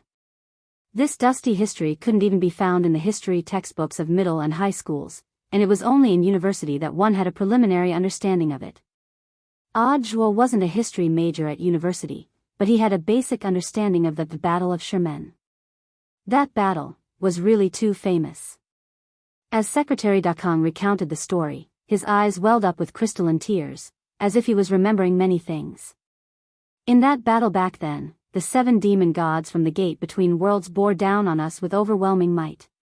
Together with Minister Shi Yuliang of the current Ministry of National Defense, we stood guard outside the stone gate of Daegu Ridge. Eyes wide, Audjua listened quietly, being able to personally hear the person involved narrate the history. This wasn't an opportunity that everyone would have. Those were demon gods. They were so powerful, their godly might soaring to the sky, and they unleashed countless nomological laws. Heaven and earth lost color, and the phenomenon was astonishing. Even the sun was pressed down, and from hundreds of li away, one could see the blazing nomological flames above the stone gate. The leader of the demon gods was quite powerful. His entire body was resplendent with every move he made, and even heaven and earth resonated with him. On his own, Minister Shi Yuliang tried everything he could, but in the end, he was unable to contend with them. But this battle was already the last stop. In the Battle of Sherman, the task given to us by the higher-ups was to hold the pass. Even if we couldn't win, we couldn't back down in the slightest. Audjua listened very attentively, and his thoughts drifted along with the old secretary's narration. He could already imagine the terrifying scene of the ancient cultivation battlefield, where the flames of war soared to the sky and godly might bore down on them. But now, standing in front of him and telling him this story, the seemingly middle-aged old secretary was already a living fossil. He had walked step by step from that era, witnessed the development of the times and scientific progress, and sat in his current position. This conversation revealed a sense of age. It made Audjua feel as if it were a lifetime ago. In the end, we were all exhausted and fell at the pass of the stone gate. Only Department Head Yuliang stood up alone. He ignited his own divine blood, using the supreme being bone within his body as the price to summon the divine artifact Gao Shaoqin. He played a divine song, replenishing everyone's strength. He also raised his own potential to the limit. In the end, he killed 7 gods in a row. He defended the stone gate and laid the foundation for the founding of Huaxiu Nation. But Minister Shi survived in the end, said Audjua. The old secretary smiled. That's right. He survived. At that time, even the tombstone had been set up and he was already buried. Who knows, this guy's pet bird Little Red threw a divine grass at his grave to nourish his vitality, but in the end, he crawled out of the grave on his own. Don't you think it's funny? Audjua, in this world, the number of people who could call this old minister, this guy, could really be counted on one hand. What do you understand after listening to the story? Sun Dakong asked Audjua. The old secretary's story wasn't told for nothing, it was very important to summarize it. After listening to the story, Audjua felt a lot of emotion in his heart. The old secretary used this story to tell me that I need perseverance in doing things, and that I mustn't give up until the last moment. I have to learn a lot from Minister Shi Yuliang and pay tribute to his tenacious vitality, right? You're thinking too much. Secretary Sun rolled his eyes. I want to tell you that if you have any talent, hurry up and show it. Don't hide it, don't be like Minister Sure, hiding a big move and only using it at the last moment. In the end, you almost lost yourself. You're not Ultraman. Once, you had a chance to show off in front of you. If you can, show it off. Don't wait until you lose it before it's too late for regrets.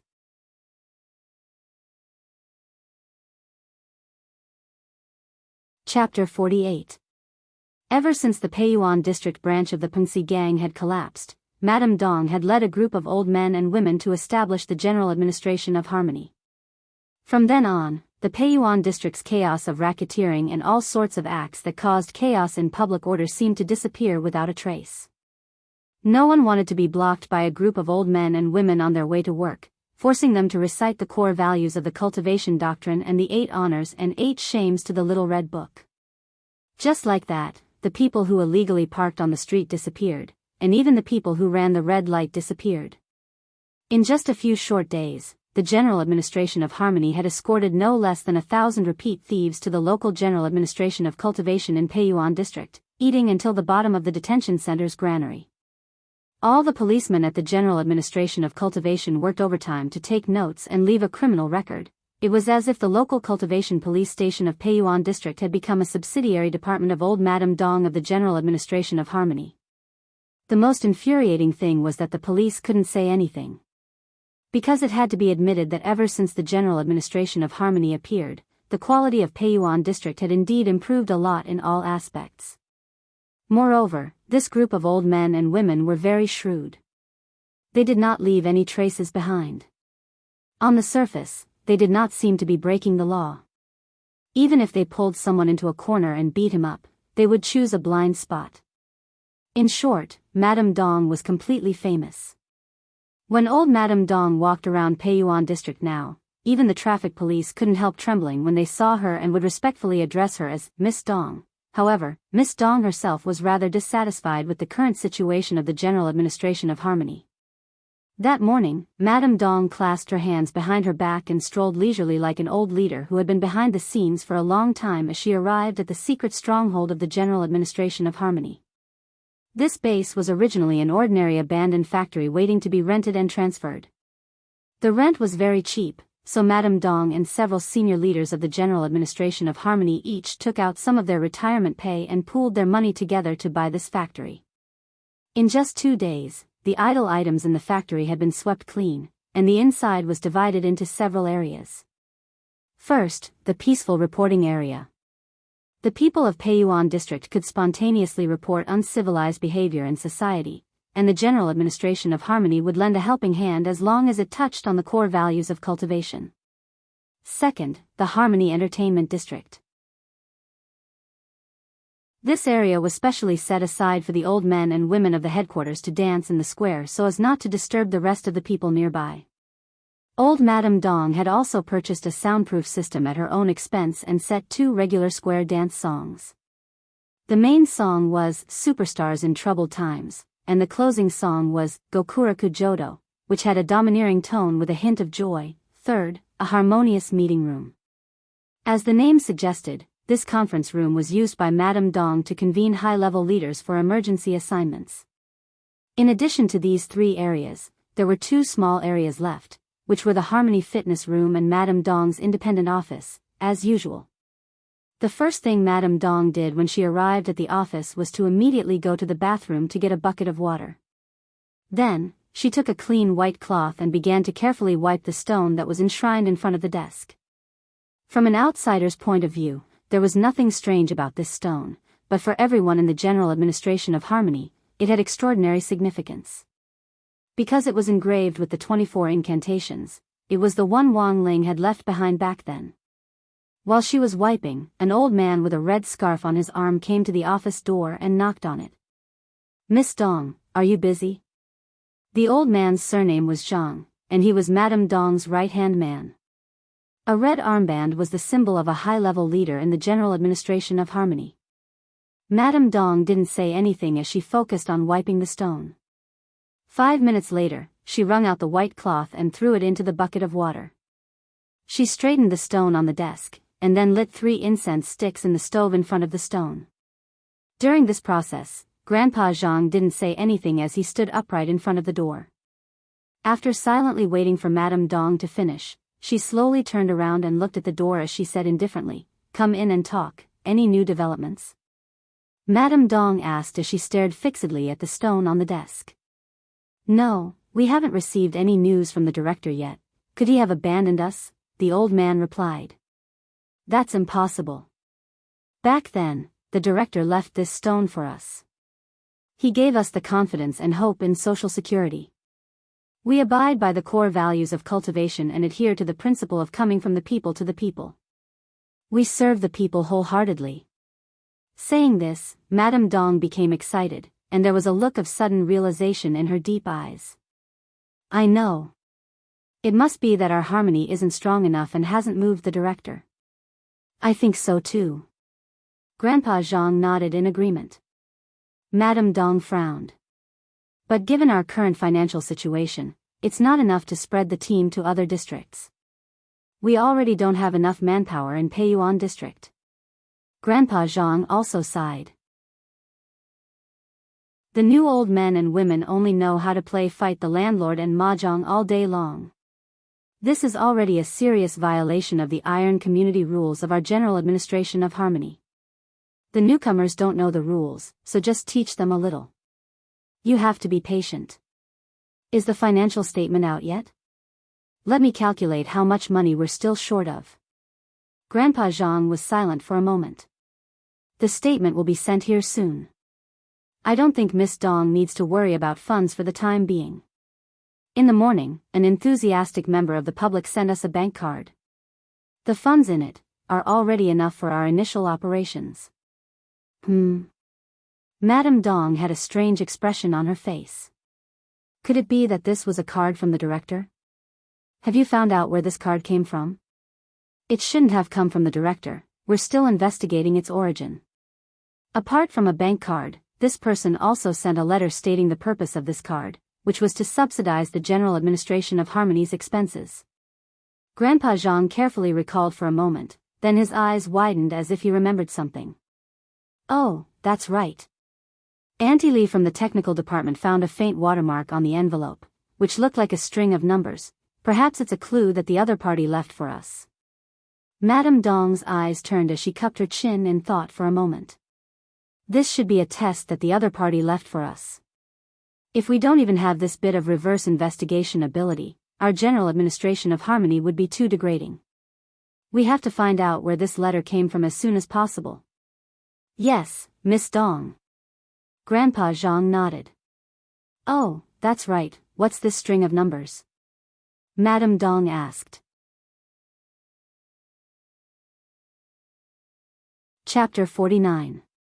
On this day, there was a faint, unusual aura in the air at number 59 high school. The wind rustled on campus, and there was a storm everywhere. Senior He Buffing, with a total score of 8,823 in 3 years, was actually in class.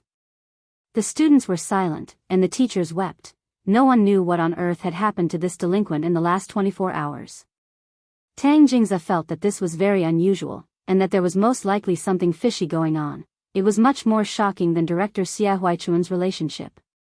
Although Tang Jingza didn't know exactly what had happened to He Buffing, based on He Bufeng's performance, Tang Jingza could more or less guess that He Buffing had been thoroughly defeated in his showdown with number 60 high school's pretty boy with the crew cut.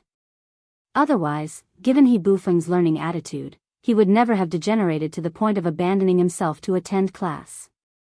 Through He Bufeng's incident, Tang Jingza also saw the essence of the situation. This bunch of people from number 60 high school were simply the bane of number 59 high school. They were truly a toxic bunch. Since coming to number 60 high school, there was no need to mention the damage they had done to the school's public facilities. Even director Xia Huaichuan and number 1 delinquent He Buffing had fallen into their hands one after another. In Tang Jingza's heart, these two people had been godlike figures who were like two high towers, but now, with number 60 high school's arrival, they no longer existed. Tang Jingza completely understood that this was a bunch of people he couldn't afford to provoke. He was just a mere president of the student union, it really wasn't worth risking his life for this bunch of people. Tomorrow was the last day of the student exchange meet between number 59 high school and number 60 high school, and the curtains were about to be drawn on that crucial spirit sword exchange meet. Seeing that the spirit sword exchange meet was about to begin, the number 60 high school students were a little restless. It was impossible to say that they weren't nervous. After all, this was a matter of honor for both schools.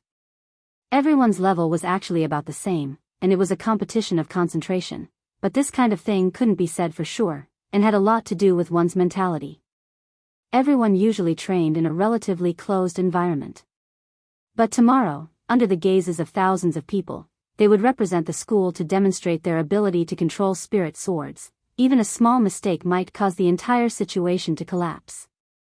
Of course, the spirit sword exchange meet wasn't the most terrifying thing. The most frightening thing was that old antique announced another piece of bad news that afternoon. Mother One was here. This news was far more frightening than the fear brought about by the spiritual sword exchange meet. Speaking of which, Mother One was also a senior at No. 60 High School. She had worked diligently in the school's canteen for over 100 years, and even the first-generation teachers of number 60 high school had eaten her communal pot of rice. One of Mother Wan's memorable traits was that her hands wouldn't tremble when she scooped food, especially when she scooped up meat. She was always generous in scooping up a big spoonful of food, eager for the students to eat more. So until now, Mother Wan's era of communal rice was still a memory for many people. Quite a number of number 60 high alumni who had graduated would ask to try Mother Wan's cooking again when they returned to their alma mater to visit. Back then, every dish she made could be considered a classic. However, this was only limited to that time. Around a few years ago, Mother One had suddenly asked Headmaster Chin to bring along 2 disciples to cook for her. Mother One herself had decided to retire behind the scenes to research new dishes. Headmaster Chen had thought that this was a good thing, but no one had ever expected that Mother Wan would embark on a path of no return with dark cuisine. Mother Wan was a violent person, and this violence wasn't only reflected in her research of new recipes, but also in other aspects. Back when Shadow Stream had attacked number 60 high school, Mother Wan had smashed one of the assassins to death with a large soup ladle. Back when Odd Jua had graduated, Mother Wan had already completely bid farewell to her era of communal rice. The 2 disciples she had now brought along were pretty average at cooking, and weren't even 1/10 or 2/10 of what she had been at her peak. This was Old Antique, the famous foodie at number 60 high school, who had personally experienced the difference between the former and the latter. Of course, while these 2 disciples weren't very good at cooking, what terrified the teachers and students of number 60 high the most was Mother Wan's love lunchboxes at noon every Friday. Mother Wan's greatest hobby was to seal the dark cuisines she had invented into love lunchboxes, and then happily distribute them to all the teachers and students in the school at noon every Friday. It could be said that the teachers and students were miserable beyond words. Number 60 high school's headmaster had changed 5 terms, and Mother Wan had been there since the first term. She had been in charge of number 60 high school's canteen for hundreds of years. It could be said that she was a founding figure. Even Headmaster Chen and Director Shi were very polite when they met her, and no one dared to complain at all. Of course, Mother Wan had also given Headmaster Chen this lunchbox with the dark cuisine sealed in it. At that time, Headmaster Chen had braced himself to eat the stir-fried chili mooncake in front of Mother Wan's smiling face. After all, it took a lot of time and effort to prepare these lunchboxes. Although the cuisine was very dark, Mother Wan's intentions were very sunny. The path of exploring cuisine was a very difficult one to begin with. Thus, even though the teachers and students of number 60 high school felt bitter in their hearts, they chose to endure it in silence. They could only hope that Mother Wan could come up with new cuisine soon, so that dark cuisine would no longer be dark. The spirit sword exchange meet happened to be on Friday, and Mother Wan prepared the love lunchboxes in advance on Thursday as usual. In the end, when she checked the number of people, she realized that there were actually 6 fewer people than usual on Friday. Mother Wan patted her head as she instantly remembered number 59 high school's student exchange meet. Without stopping to rest, she hurriedly made 6 special lunchboxes and flew her donkey brand flying sword on her way to deliver the lunchboxes. And then, there was the current scene: Wang Ling, Lotus Sun, Super Chin, Feather Lin, Hero Gua and Old Antique sat in a row in the quiet school building. In front of each of them was a lunchbox of love which Mother Wan had carefully prepared. The pink lunchbox didn't hide Mother Wan's girlish heart at all. In front of them was a middle-aged woman wearing a snow-white chef's uniform and a light yellow apron. Her curly hair was tied into a small ball under her chef's hat. This was Mother Wan. Hands on her hips, she said in a domineering manner, "Everyone, hurry up and eat while it's hot. These 6 lunchboxes are specially custom-made and will be delivered early. They can replenish your body with all kinds of nutrients, so that you can better prepare for the Spirit Sword Exchange meet tomorrow." Wang Ling took a deep breath. His sense of smell was much more sensitive than that of an ordinary person. Even though a dark seal on these lunchboxes had yet to be removed, he could still smell a scent that was even more bizarre than the fruit and vegetable juice that Tang Jingza had given him. If they ate this thing, they might all end up dead tomorrow. "Everyone, let's eat, don't disappoint Mother Wan's good intentions." In the end, Old Antique was Old Antique. Even in this situation, he didn't break his composure, and was very calm. Old Antique braced himself and took the lead to open the lunchboxes. In the end, everyone was shocked. Today's food actually looked pretty normal. "Is this stir-fried shredded potato?" Old Antique asked as he picked up a piece of crystal-clear shredded potato with his chopsticks. Mother Wan shook her head and said, "No, this is heavenly silkworm potato." Lotus Sun pointed to the tomato slices on the side of the potato shredded. "Then what is this dish?" "Oh, this dish." Mother Wan smiled and said, "This dish is called Holy Shit Tomato."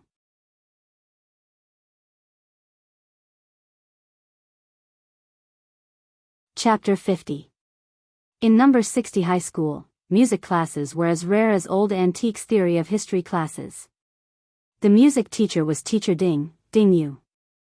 Come to think of it, he could be considered a veteran in the music circle. He had taught a lot of students and had written a lot of songs, big and small.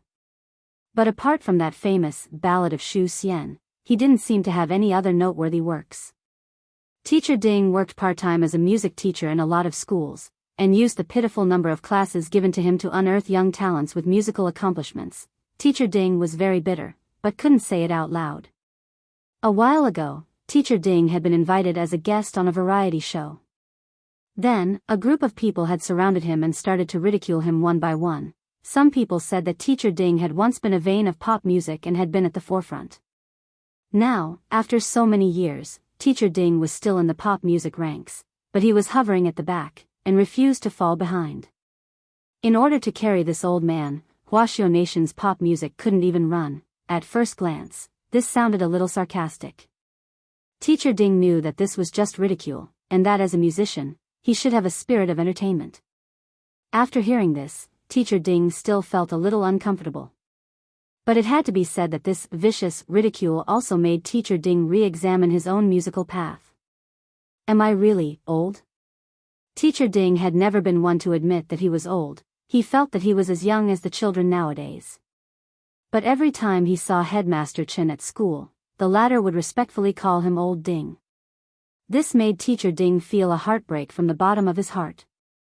A lot of the time, music creation was a matter of theme and creativity. For the Ballad of Shu Xian, from back then, Teacher Ding had fused elements of R&B and opera into the ancient style, which doubled the rhythm of the entire song in the early stages. When the opera in the chorus came out, it instantly made people feel as if they were walking on air. Of all the songs that Teacher Ding had composed over the years, the most famous was Ballad of Shu Xian. Apart from that, there were also some songs that Wang Ling liked very much. For example, Eternal Azura, Past Events of the Great Wilderness, and so on. This was a talent, and also someone whom Wang Ling greatly admired. As a composer, Mr. Ding incorporated his own ideas into every song. He tried hard to pass on his years of musical attainments to all the musicians who were currently working hard. Even in the scientific cultivation era, music was still incomparably important and indispensable to the shaping of the mind and soul. Mr. Ding felt that no form of music would ever decline. There would always be a group of loyal listeners. However, as a musician, he had to work hard and pay with his own blood, tears, and sweat. Music is not a jigsaw puzzle. It is not something that can be pieced together. It is also not something that can be imitated by a parrot or copied. Mr. Ding always liked to popularize his music philosophy to everyone in his class. At the same time, he abhorred plagiarism in the music industry. As an original composer, Mr. Ding felt that he could not grow old. He still had many missions to fulfill. The last class on Friday was Mr. Ding's music class. Professor Ding slowly walked into the classroom. The entire classroom was silent, and no one spoke. The students of Elite Class 1 gave this old artist enough respect. However, Mr. Ding seemed a little different today. He seemed especially happy. Did Mr. Ding have some new inspiration? Lotus Sun asked with a smile. That's right, Mr. Ding didn't deny it. I'll be releasing a new song soon. I hope everyone will like it. As soon as he said this, the whole class instantly burst into an uproar. Wow! Mr. Ding is releasing a new song. What kind of song is it? Where did the teacher get his inspiration from? Everyone remembered that it had been a long time since Mr. Ding had released a new song. The older people got, the more cautious they became. Of course, Mr. Ding was no exception.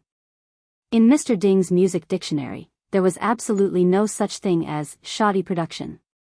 As long as he participated in the creation of a song, he would definitely give it his all. This was probably the moral integrity of the older generation of artists. Hearing the students' questions, Mr. Ding smiled. This is a school-style song, and the source of inspiration was none other than you. It was you who inspired me. Mr. Ding, don't hide it. Why don't you sing it for us? If you want to listen, of course that's fine. But I also have two small requests. Mr. Ding smiled slightly. A few days ago, I gave you guitar homework, and I don't know if you've practiced it seriously. I hope that a classmate can step forward and finish the guitar part. In addition, I hope that a female classmate can sing with me. This is a song for a man and a woman to sing together. Before Mr. Ding could finish speaking, Master of Dopey slapped his thigh. My God! Mr. Ding, you're developing toward the legend of the Phoenix. Wang Ling, Lotus Sun, Super Chen, Feather Lin and Li Xianjing, classmate Gua, please correct your attitude. After a long silence, Lotus Sun was the first to step forward. Mr. Ding, let me sing. But the guitar. I'm not very good at it. Okay. Thank you very much for your cooperation. Then for the guitar part. I'll pick a random boy. A man and a woman working together won't be tiring. Mr. Ding glanced at the roster and finally chose a name from the thousands of students. Wang Ling, who is classmate Wang Ling? Please come up. Wang Ling hadn't expected Mr. Ding to pick him up. Wang Ling was used to keeping a low profile and didn't like to show off his abilities in front of others. But since Mr. Ding had picked him up, Wang Ling felt that he had no other reason to refuse. This was a teacher whom Wang Ling respected very much, and he felt that he had to give him this much face. On his arm was the new Dao talisman seal which Wang Ming had invented, so for the time being, Wang Ling didn't have to worry about controlling his strength. The first 3 months after the new Dao talisman seal was when the restraining effect was at its strongest. Wang Ling took out a school-issued practice guitar from his pocket and slowly walked up to the stage. Now, I'll transmit the structure of the song to you. Mr. Ding gave a gentle smile, and a spirit light appeared in his hand which slowly seeped into Wang Ling and Lotus Sun's minds. From lyric writing, composition, arrangement to singing skills, playing skills, after about 5 minutes, the transmission was over. Do you understand? Mr. Ding asked. Wang Ling and Lotus Sun nodded. Then, student Wang Ling, student Lotus Sun and I will present this song, The Helplessness of the Immortal King, to everyone. After Mr. Ding said this, Wang Ling strummed the strings, and then, accompanied by the brisk and refreshing sound of the guitar, the magnetic sound was like a poem floating in the wind, and it had a different kind of charm to it. Last night, I cultivated till the third watch again, troubled by a trifle the helplessness of the immortal king who on earth can see clearly, a caddy of Tao talismans for ascension who will listen to the past true wish. In fact, world peace. School life is like duckweed, floating and floating, gathering and scattering, unpredictably chasing dreams, all the way remembering the little elf caught as a child, remembering the awkward scenes of those years. Holding hands, looking up, I have seen every year's brocade. Don't look back with rhythm zinging, the ballad of a common immortal, strutting forward, raising one's head. As long as I have you, I won't lose control of fate. Everyone was attracted by the song and marveled at the nostalgia in every word, which was full of charm, like old wine hidden in a cellar. From this melodious and cheerful song, they heard a beautiful prelude to youth. They saw the rolling, never-ending wheel of youth, a simple and unadorned old guitar, gently sweeping away a period of green and lush time. It outlined the long dusty memories in their minds, memories that seemed to have passed away, but also seemed to have never passed away. The elites of Grade 1, Class 3 couldn't help feeling a little emotional. This was a song of youth that belonged to everyone. The daily life of the immortal king, theme song, the helplessness of the immortal king, list of main writers, / lyrics, Ku Xuanjun performance, Old People X Feather Sacrifice, Little Rabbit producer, Su Zhao composition, Deep YS arrangement, Mill guitar, Wang Ling mix, Mr. One's Happy May Day, everyone. This song took a total of 3 months to compose.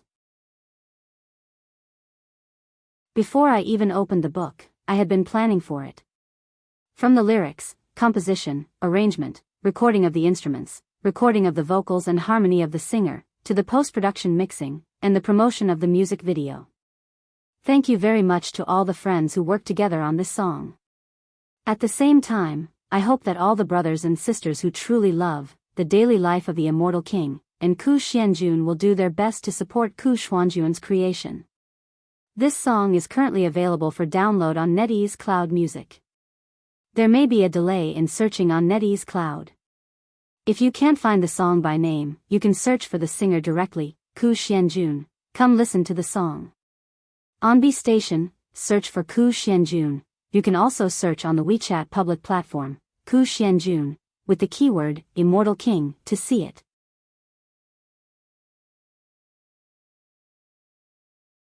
Chapter 51. Whether it was the heavenly silkworm potato strips or the goddamn tomatoes, as always, the names were filled with Mother Wan's domineering and violent nature. But seeing that today's dishes seemed normal, everyone breathed long sighs of relief in their hearts. Old Antique stretched out his chopsticks and picked up a slice of tomato. Mother Wan immediately added 3 spoonfuls of white sugar from the seasoning bag she carried with her, and then smiled at Old Antique. 3 spoonfuls of sugar goes even better with the goddamn tomatoes. Everyone, after eating Mother Wan's bento made with love, everyone saw her off at the school gate and waved goodbye to her in the breeze. Although the love bento still tasted so strange, everyone was still very touched by Mother Wan's intentions. After checking the number of people, they realized that 6 people were missing. This old mother immediately remembered the group of students from number 60 high who had come to the exchange meet between the 2 schools, and had hurried over to deliver the love bento that could only be eaten on Fridays in advance. It was worth mentioning that every time Mother Wan made the bento, she would count the number of people very precisely, no more and no less. Apart from Mother Wan, no one else in number 60 high could do this. This old mother, who had been in charge of number 60 high for 100 years, truly cared about the students and teachers of each batch. Goodbye, students. I'll come back to the Spirit Sword Exchange meet tomorrow if I have the chance. Moi. After that, Mother Wan waved at everyone and left them with these chilling, moi, words. She then stepped on her donkey brand flying sword and flew off in a cloud of dust. There seemed to be a lot of things to do on the eve of the Spirit Sword Exchange meet. As soon as Mother Wan left, Wang Ling's eyelids started to twitch. Disaster level, 2 stars. Wang Ling could more or less guess what was going to happen. The Tao talisman seal on his arm was about to expire. It wasn't hard for Wang Ling to figure out what was going to happen. It was obvious that that guy was coming. That annoying guy whom Mother Wang had contacted before. Ever since he was a child, Wang Ming had always been a huge headache for Wang Ling. Even though the state classified Wang Ming's true identity as a state secret and didn't stint on lavishing praise on him, comparing his brain to something even more terrifying than a holy weapon. Wang Ling's impression of his cousin was still limited to those 99 stupid challenges. To put it bluntly, this guy was just an idiot. Moreover, this kind of stupidity was also reflected in many aspects. Of all the stupid things Wang Ming did, the one he enjoyed the most was pretending to be a cultivator. It was 4:30 p.m. on Thursday. School ended on time for number 59 high school, and there was a constant stream of students heading to the school gate in twos and threes. A man also stood at the school gate on time. He was dressed in coarse hemp clothes, and his thick black hair was neatly trimmed. The man carried a long sword that weighed at least 50 kilograms on his back. He looked like an ascetic who traveled the world all year round. Unfortunately, his attire didn't match his temperament. If someone with a higher realm used their spiritual sense to scan him, they would immediately know that he was a muggle without any spiritual power. The essence, energy, and spirit of a cultivator contained a kind of natural essence energy. This kind of essence energy originated from heaven and earth, was born from the Dantian, and circulated through the meridians of the entire body. Over time, it could change a person's temperament from the inside out, making their eyebrows shine brightly and their footsteps as light as the wind. A true cultivator could even give off a faint fragrance. Standing at the gate of number 59 high school, Wang Ming sighed in his heart. Even though he was young and promising, elegant, and extremely talented in cultivation, having talent didn't mean that he could cultivate. Because of his physique, Wang Ming had realized at a very young age that he had no fate with cultivation. Hence, he had devoted 100 times more energy to scientific research. Watching impatiently as the Foundation Establishment high school students passed by him, Wang Ming couldn't help but look a little envious. If it wasn't for his physique, given his cultivation talent, a mere Wang Ling wouldn't be his match at all. Wang Ming thought regretfully in his heart. "Sir, who are you looking for?" Number 59 high school's school guard came over and asked a little warily. With the Spirit Sword exchange meet coming up tomorrow, number 59 high school had increased its efforts to investigate suspicious people inside and outside the school.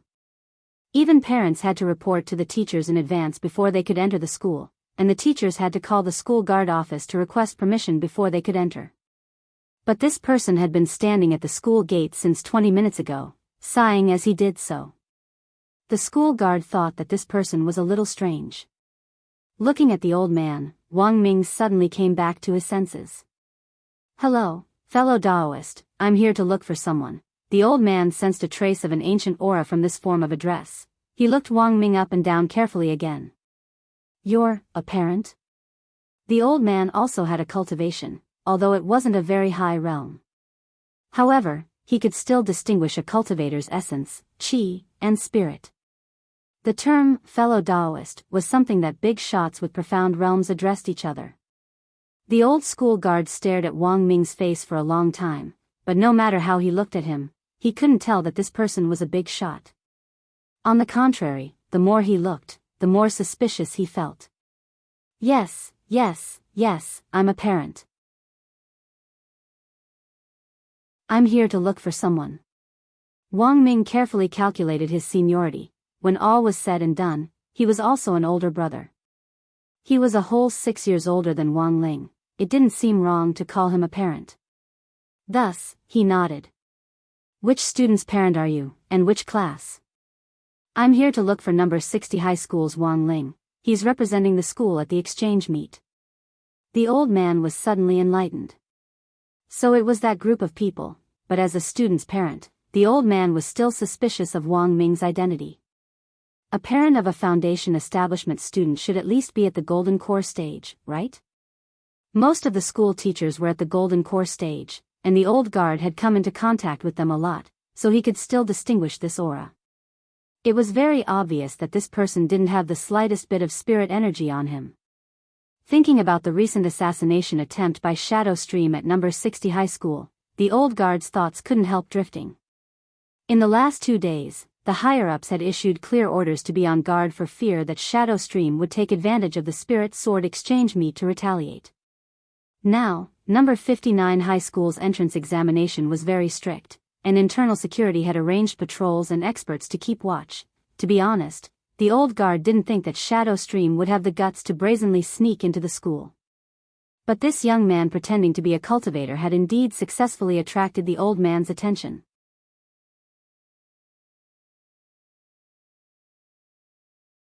Chapter 52. However, the old man didn't have any evidence to prove that Wang Ming was pretending to be a cultivator. This was a society ruled by law, and everything required evidence. This old man, who had been in the criminal investigation department for many years, naturally understood this principle. After pondering for a moment, the old man held out his hand to Wang Ming. "Sir, please give me your ID card. If you're a parent, our school authorities will verify your identity." Wang Ming didn't think too much about it, and straightaway fished out his ID card from his pocket.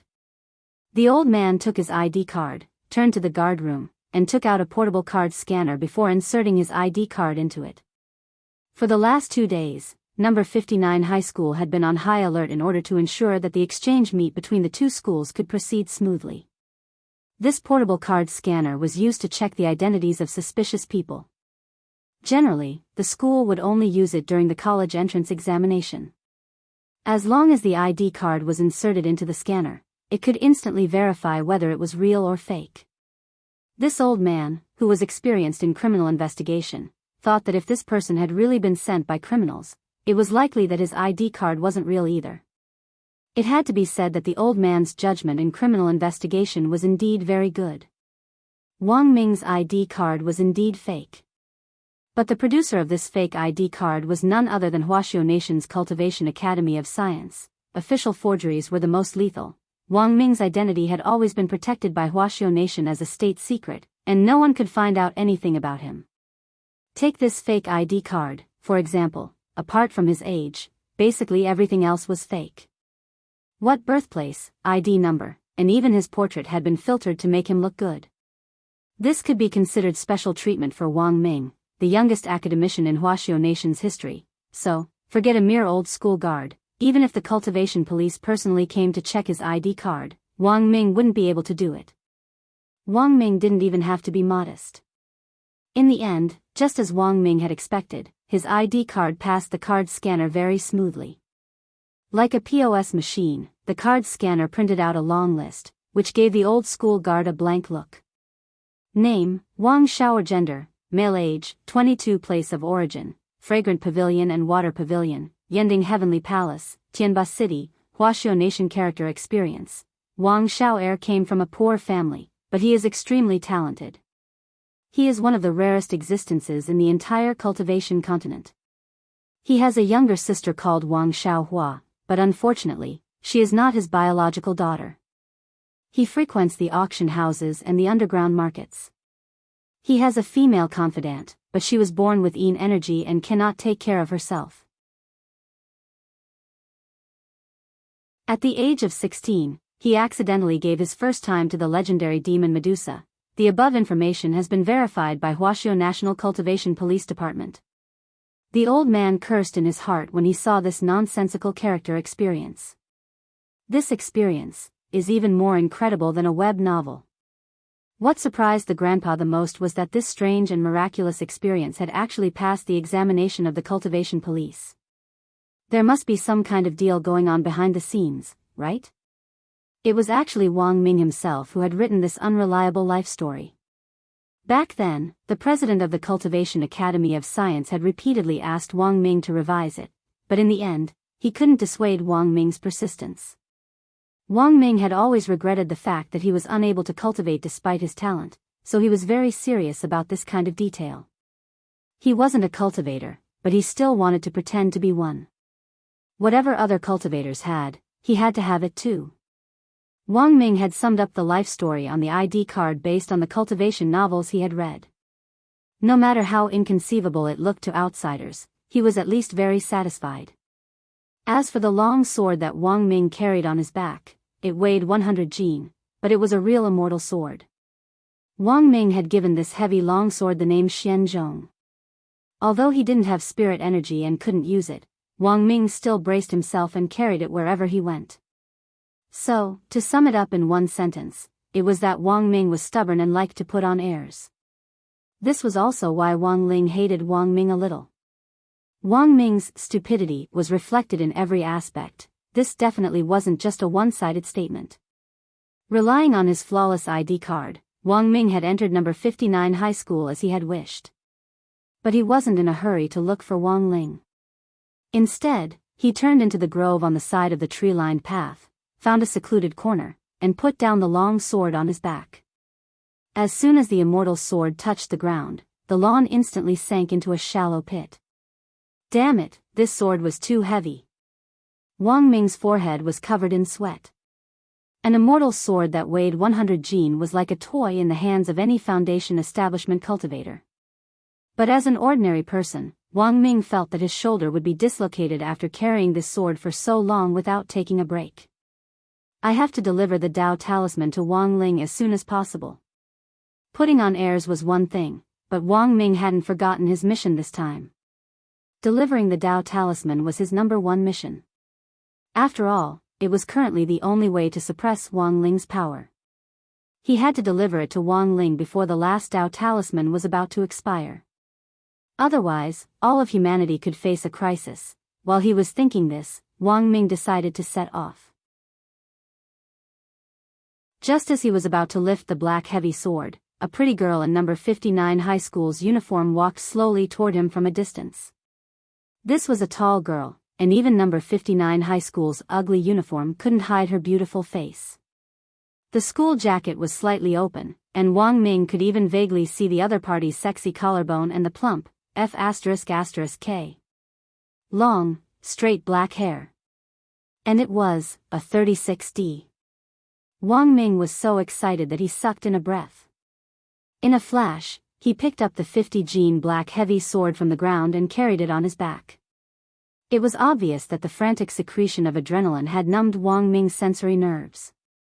Initially, Wang Ming had to crouch down to carry the sword on his back, but now, it was effortless for him to lift it with one hand. "Hello, may I ask, can you do me a favor?" The long-haired girl walked over and lowered her head a little shyly. Her voice was simply too melodious, as crisp as a wind chime, and Wang Ming felt relaxed and happy when he heard it. He had really been cooped up in the research institute for too long, and it had taken him great effort to take 2 days off this time to deliver the Dao Talisman to Wang Ling. Who would have thought that his luck with women would be waiting for him here? Looking at the girl, Wang Ming instantly let his imagination run wild. Even the black heavy sword on his back didn't feel heavy anymore. "Of course, no problem. How can I help you?" As a gentleman, Wang Ming felt that he had no reason to refuse a beautiful woman's request.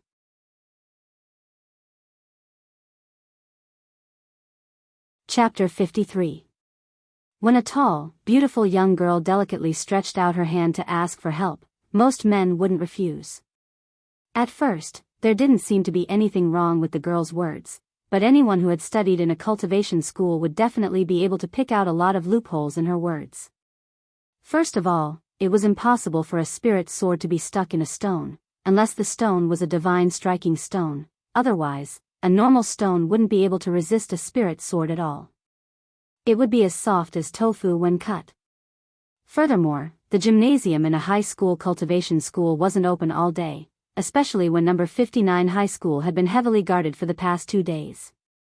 Anyone who wanted to use the gymnasium had to submit an application in advance, and it would only be open during the application period. It was closed for the rest of the time. That was because the gymnasium's locker room was a surveillance blind spot, and it was very likely that criminals would take advantage of it. Number 59 high school's school leaders had already done their best to be on guard, and had thought of everything they could think of. But if the opponent wasn't a normal person, there was nothing they could do. Wang Ming had thought that his spring had arrived. Following the girl's gravitational pull, he floated to the gymnasium, but was stunned to find that the main gate was locked. It had already been closed. This scene finally calmed Wang Ming's feverish mind a little, and this strongest brain in Huaxiao Nation started to feel that something wasn't right. At that moment, the girl who had been walking in front also paused, turned around slightly, and gave Wang Ming a mysterious smile. "The main gate is locked. Classmate Jiang, why don't you wait until class tomorrow and ask the teacher for it?" This smile was really too strange, and Wang Ming's heart trembled when he saw it. He wasn't a fool. As the strongest scientific brain officially recognized by Huaxiao Nation, even if his knowledge of cultivation was limited to those messy cultivation novels, he still had the basic ability to read a person's body language. His intuition told him that there was something very wrong with this girl's smile. Mr. Wang Shower, oh, no, it's more appropriate to call you Mr. Wang Ming, right? The strongest brain officially designated by Huaxiao Nation. The girl narrowed her eyes and maintained her smile, her expression unchanging. We spent a lot of effort to find you. Wang Ming was frightened by these words. His identity had been closely guarded. To the outside world, he was just Wang Shower. That Wang Shao heir who lived in Tianba City's cloud-top heavenly palace's fragrant pavilion. Wang Ming's scalp went numb. Who the hell are you? At that moment, Wang Ming's brain cells started to spin at high speed again. Jiang Luiying, he felt that the name was somewhat familiar. Flowing shadow. Flowing shadow. Flowing shadow. Wang Ming instantly froze. This girl was from Shadow Stream? It seems like our strongest brain has thought of something. The young girl smiled and took off her coat, showing the golden ribbon tied around her arm. Wang Ming was once again absent-minded.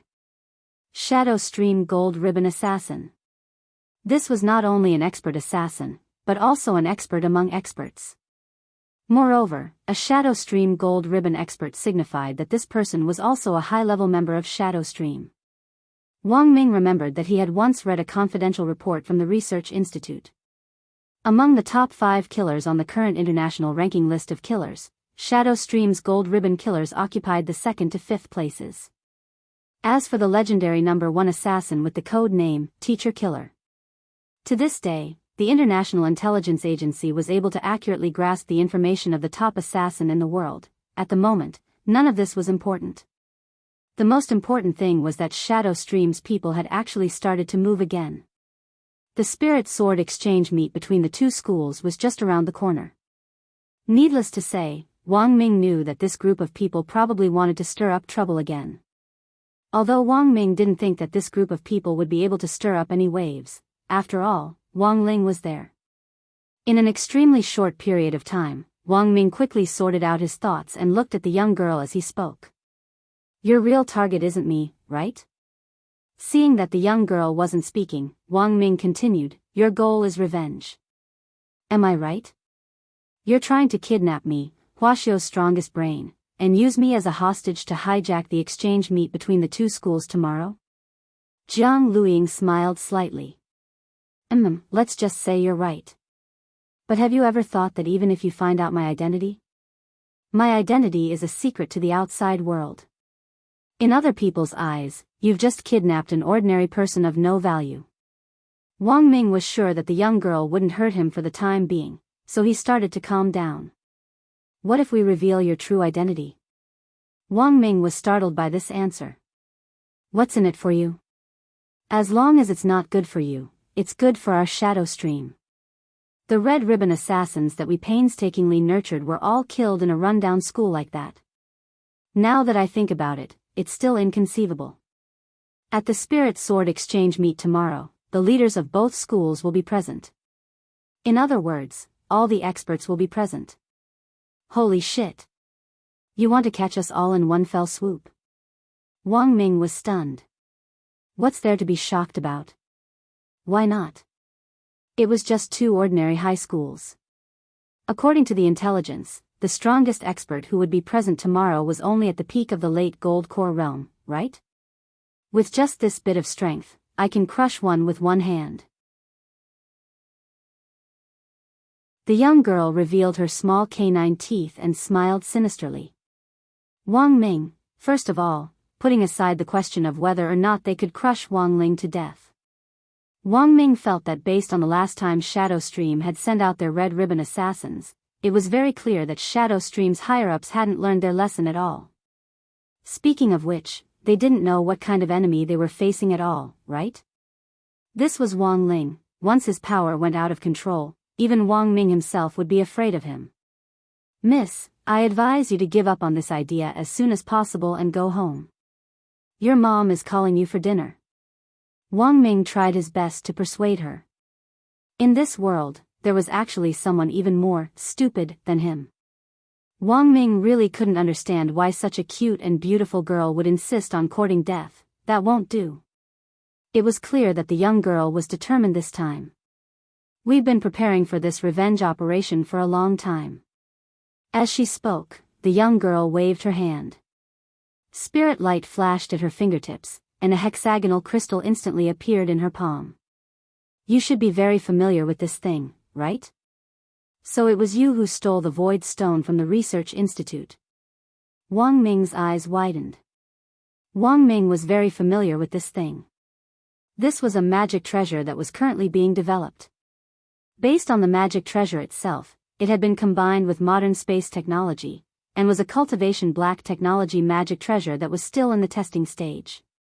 With the power of this magic treasure, not only could one teleport an unlimited number of times within a range of 200 meters, it could also isolate one's aura in an alternate dimension, making it impossible for people to detect it with their spiritual senses. However, such a treasure that was integrated with modern black technology was brazenly stolen from the Research Institute not long ago. Huaxiao Nation's Academy of Sciences had been urgently investigating this matter, but Wang Ming never expected that the Void Stone would actually fall into Shadow Stream's hands. This group of killers who killed without batting an eye had obtained the power of the Void Stone. It was simply unimaginable. With one hand on Wang Ming's shoulder, the young girl skillfully manipulated the Void Stone with the other.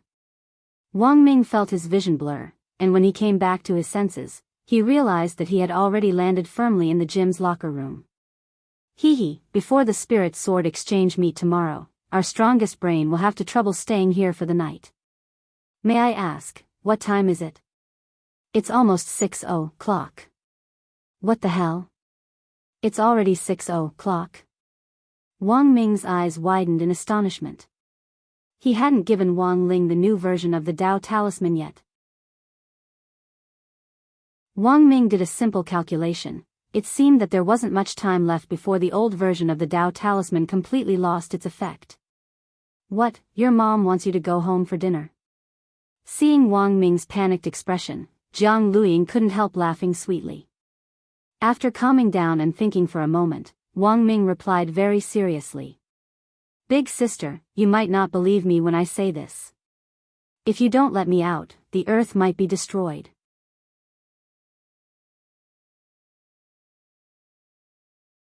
Chapter 54. It took Jiang Luiying about half a minute to digest the information Wang Ming had given her. Then, she pinched Wang Ming's chin and observed him carefully. It wasn't until she confirmed once again that this man wasn't in disguise and was the real Wang Ming that she heaved a long sigh of relief. As Wang Ling's cousin, Wang Ming and Wang Ling actually resembled each other a little. As long as he gave up his old cultivator disguise, Wang Ling felt that this guy could still be considered young and fresh. But the difference between the two was that Wang Ling had never been a narcissist, while Wang Ming would stare at himself in the mirror all day long and be infatuated with himself. In order to prevent Wang Ming from getting distracted during his research, the Research Institute had replaced all the objects that reflected his image. Wang Ming was an idiot, and this idiocy was reflected in every aspect, especially his narcissism. Do you know, in all my years, this is the first time a girl has pinched my chin. Being pinched by a beautiful girl's little hand and stared at for a long time made Wang Ming a little restless. But big sister, now really isn't the time to flirt. I'm giving you 3 minutes to let me out, otherwise the whole world will be finished. When that time comes, forget about your grand revenge, you might not even be able to find your own ashes. Who the F***K is flirting with you? Jiang Luiying couldn't help swearing, her big 36D breasts jiggling with anger.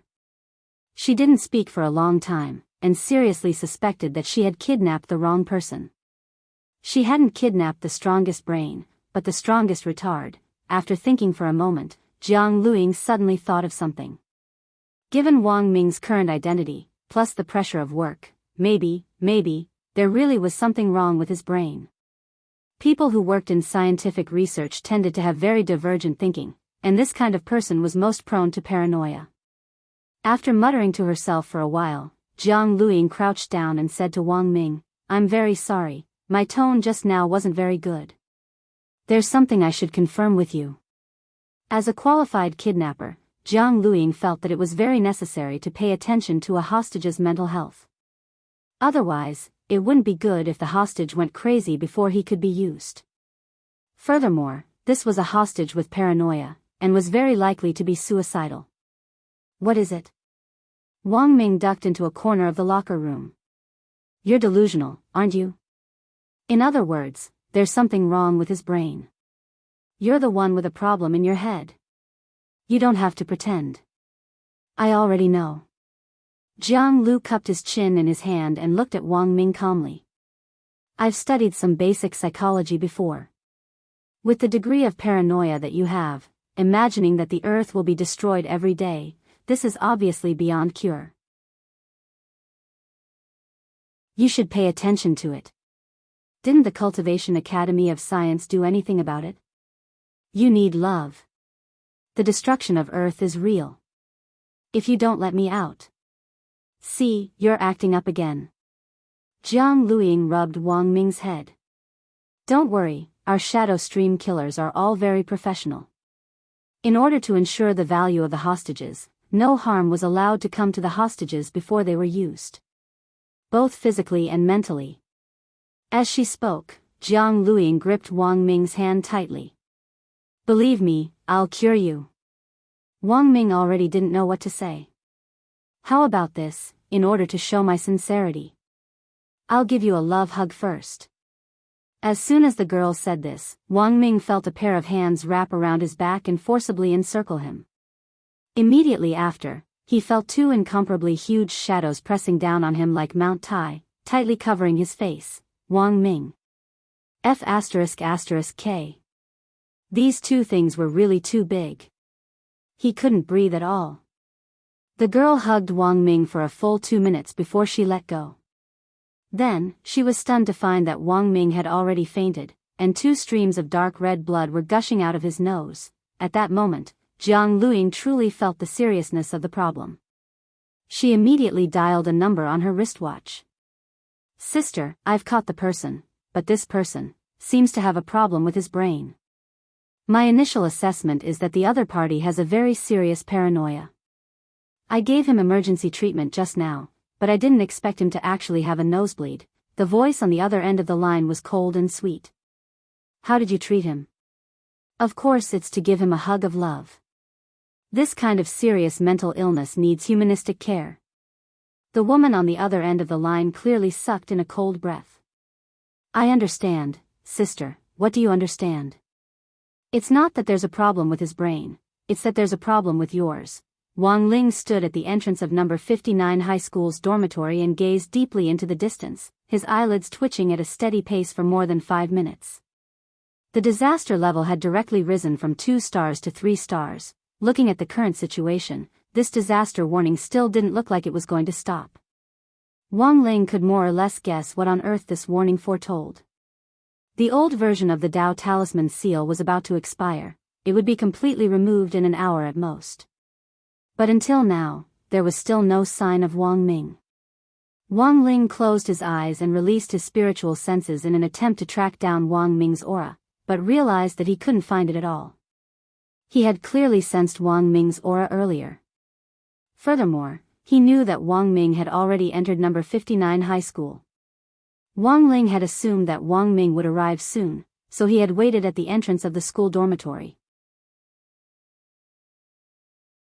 But the strange thing was that when Wang Ling tried to track down Wang Ming's aura again, he suddenly realized that it had suddenly disappeared. It was as if Wang Ming had evaporated from the face of the earth. Of course, if Wang Ling's power was completely unsealed, he would be able to immediately track down Wang Ming's aura no matter where it was. But by then, it would be too late. This annoying guy, had something really happened to him? Wang Ling stared into the air and frowned a little irritably. It was very obvious that something had happened to Wang Ming. Furthermore, it was very likely that his aura had been masked by some magic treasure. Although he didn't know Wang Ming's exact location, Wang Ling was certain that Wang Ming was definitely still at number 59 high school and hadn't left its perimeter. Since he couldn't use his spiritual senses to track down Wang Ling's aura, there was only one way left for Wang Ling to think of. Wang Ling walked under the shade of a small tree where there was no one around. First, a pair of cat ears appeared on his head, and then his entire body shrank as he turned into a black and white Persian cat.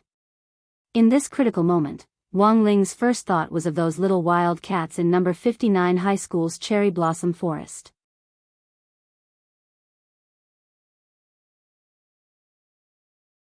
Chapter 55. Whenever Wang Ling ran into any trouble at school, the first thing he thought of was never to ask his classmates or teachers for help. Of course, part of this was Wang Ling's own pride, but more than that, he wasn't used to it. Wang Ling wasn't used to asking other people to do things for him. He was used to being alone, and even if he ran into trouble, he always wanted to solve everything on his own in silence. For Wang Ling, asking for help from his classmates and teachers didn't exist at all. Of course, in an urgent situation like this, there were times when Wang Ling would mobilize a special group of people. These people could be bees flying among thousands of flowers, or they could be little ants everywhere, and then there were the stray cats scattered around the school. In any case, the group that Wang Ling mobilized absolutely couldn't be people. In fact, whether it was bees or ants, they all had their own limitations. Although there were a lot of them, because of their low intelligence, even Wang Ling found it difficult to control them. No matter how melodious your zither was, it was useless to play the lute to a cow. Thus, the stray cats in 2s and 3s on the school were probably the group that Wang Ling was most familiar with so far. In the minds of all stray cats, apart from foraging for food, sleeping, basking in the sun, and playing dowdo all day long, there was one more important thing, and that was to find their own organization and grow up healthily under the care and love of the organization's leader. After a long period of wandering, every stray cat recognized the tragic fact that no shit-shoveling officer would take them in. They put down the last bit of pride in their hearts and began to huddle together with other cats who were in the same situation as them. After all, an unorganized stray cat nowadays couldn't even get a piece of dried salted fish. And this was the cruel reality of cat society. Thus, although most stray cats looked disorganized, they were in fact very disciplined. They would go out for a stroll at a set time, and then return to the secret base at the set time. They would never give the criminals who caused trouble at night the slightest chance to hurt them. So to sum up, this group of stray cats without shit-shoveling officers were actually very united. Take the stray cats in Peiyuan district, for example. Each of them had their own team, and there was competition between them as well as alliances. The cat world looked very leisurely and lazy, but in fact, it wasn't as simple as people thought. Cats had their own problems. They would make noise, fight, and claim territories. Of course, they also had their own beliefs. Especially for these thousands of stray cat groups, big and small, the existence they all believed in was immortal meow. There were many legends about immortal meow, but although they sounded exaggerated, there were 4 things that all the cats believed in the legends that were passed down by word of mouth. There were many witnesses to these 4 incidents, and many of the older generation of stray cats could testify as well. One of the legends. Immortal Meow's origins. Many cats could no longer remember when Immortal Meow debuted. All they knew was that Immortal Meow had appeared very suddenly, coming and going without a trace, like a mysterious dragon whose tail was nowhere to be seen. Most of the time, they would suddenly appear behind a cloud of mist. It gave the cats a feeling that they had the demeanor of an immortal. Over time, the name Immortal Meow came to be. The second legend. It was about Immortal Meow's debut. Immortal Meow's debut wasn't simply because of the way it appeared. It was more because of its innate aura and majesty of an elder. Almost all the kittens remembered the major events that had taken place when Immortal Meow had made his debut. The first was that Immortal Meow had single-handedly wiped out all the rats hiding in the sewers of Peiyuan district within a 5,000-kilometer radius. It had established enough living space for the numerous stray cats who were weak and alone. Rats bred much faster than cats, and there were more than 10 rats in one litter, while most of the stray cats were single. Over time, the rats outnumbered the cats. If it hadn't been for Immortal Meow, the cats wouldn't have had enough living space at all, and they wouldn't have been able to establish their own base in the sewers. It could be said that the first thing Immortal Meow did when it debuted was to make a huge contribution to the cats. Back then, the rats of Peiyuan district had either fled or scattered, and some had even been knocked unconscious by Immortal Meow's pressure. Then, the stray cats had picked them up one by one and used them as food reserves. The second thing was that Immortal Meow had popularized the concept of team management to the stray cats. It was precisely because of this that the stray cats now had a home to rely on even if they didn't have a poop-shoveling officer following them. The base they had built in the sewers was their current home. And it was precisely because of the standardized team management system that the stray cats now held their heads high and puffed out their chests, completely ignoring the supercilious looks of the domesticated cats who were being looked after by the poop-shoveling officers. And the third thing was that Immortal Meow had driven away the big dog gang in Peiyuan district, which had taken pleasure in terrorizing the stray cats. At that time, this group of stray dogs, led by a husky, had all been scared witless by Immortal Meow, and didn't even dare let out a fart as they ran. The third legend. Immortal Meow's retirement. After these three things had been accomplished, Immortal Meow had gradually disappeared from the sight of all the cats in Peiyuan district. The stray cats had spontaneously organized all kinds of search activities, and some had even crouched in trees 24 hours a day, just to get the slightest clue about Immortal Meow. But unfortunately, their efforts had all been in vain. Immortal Meow had never appeared again. Like Lei Feng, who had helped an old lady cross the road without leaving his name, it had completely disappeared. Of course, despite this, Immortal Meow's position in the hearts of all the stray cats in Peiyuan district was unshakable. This belief had even spread beyond Peiyuan district. It could be said that the cultural beliefs of the stray cats in other districts had now been deeply influenced by the cats in Peiyuan district. Finally, the fourth legend. The image of Immortal Meow. There were many different opinions among the stray cats about Immortal Meow's appearance. Some cats thought that Immortal Meow was a mighty and majestic mutated muscled civet, standing at 1.8 meters tall, the same height as a human.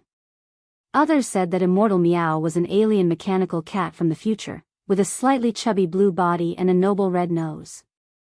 As for the cloud of mist that had suddenly appeared, it was very likely that Immortal Meow's steam engine had come into play. Of course, the above legends were all unreliable. As for Immortal Meow's image, the older generation of stray cats had long since settled on it. An old cat born with an unusual physique had once seen it with its own eyes from that cloud of mist.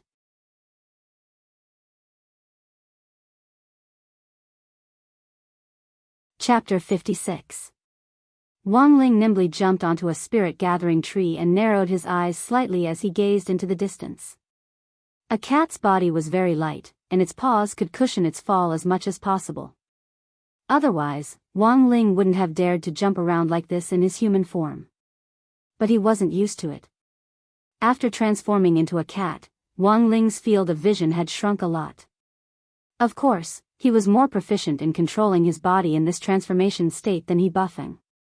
He Buffing had only used the advanced transformation spell, but Wang Ling had used the Great Transformation spell, one of the 3,000 great spells. The effects of these two spells were the same, but the experience after using them were completely different. The advanced transformation spell often took a long time to practice and get used to anything. The smaller the object, the shorter the duration. The Great Transformation spell, on the other hand, lasted for a long time, and wouldn't be affected by the size of the object it transformed into. Furthermore, it wouldn't cause discomfort to the soul.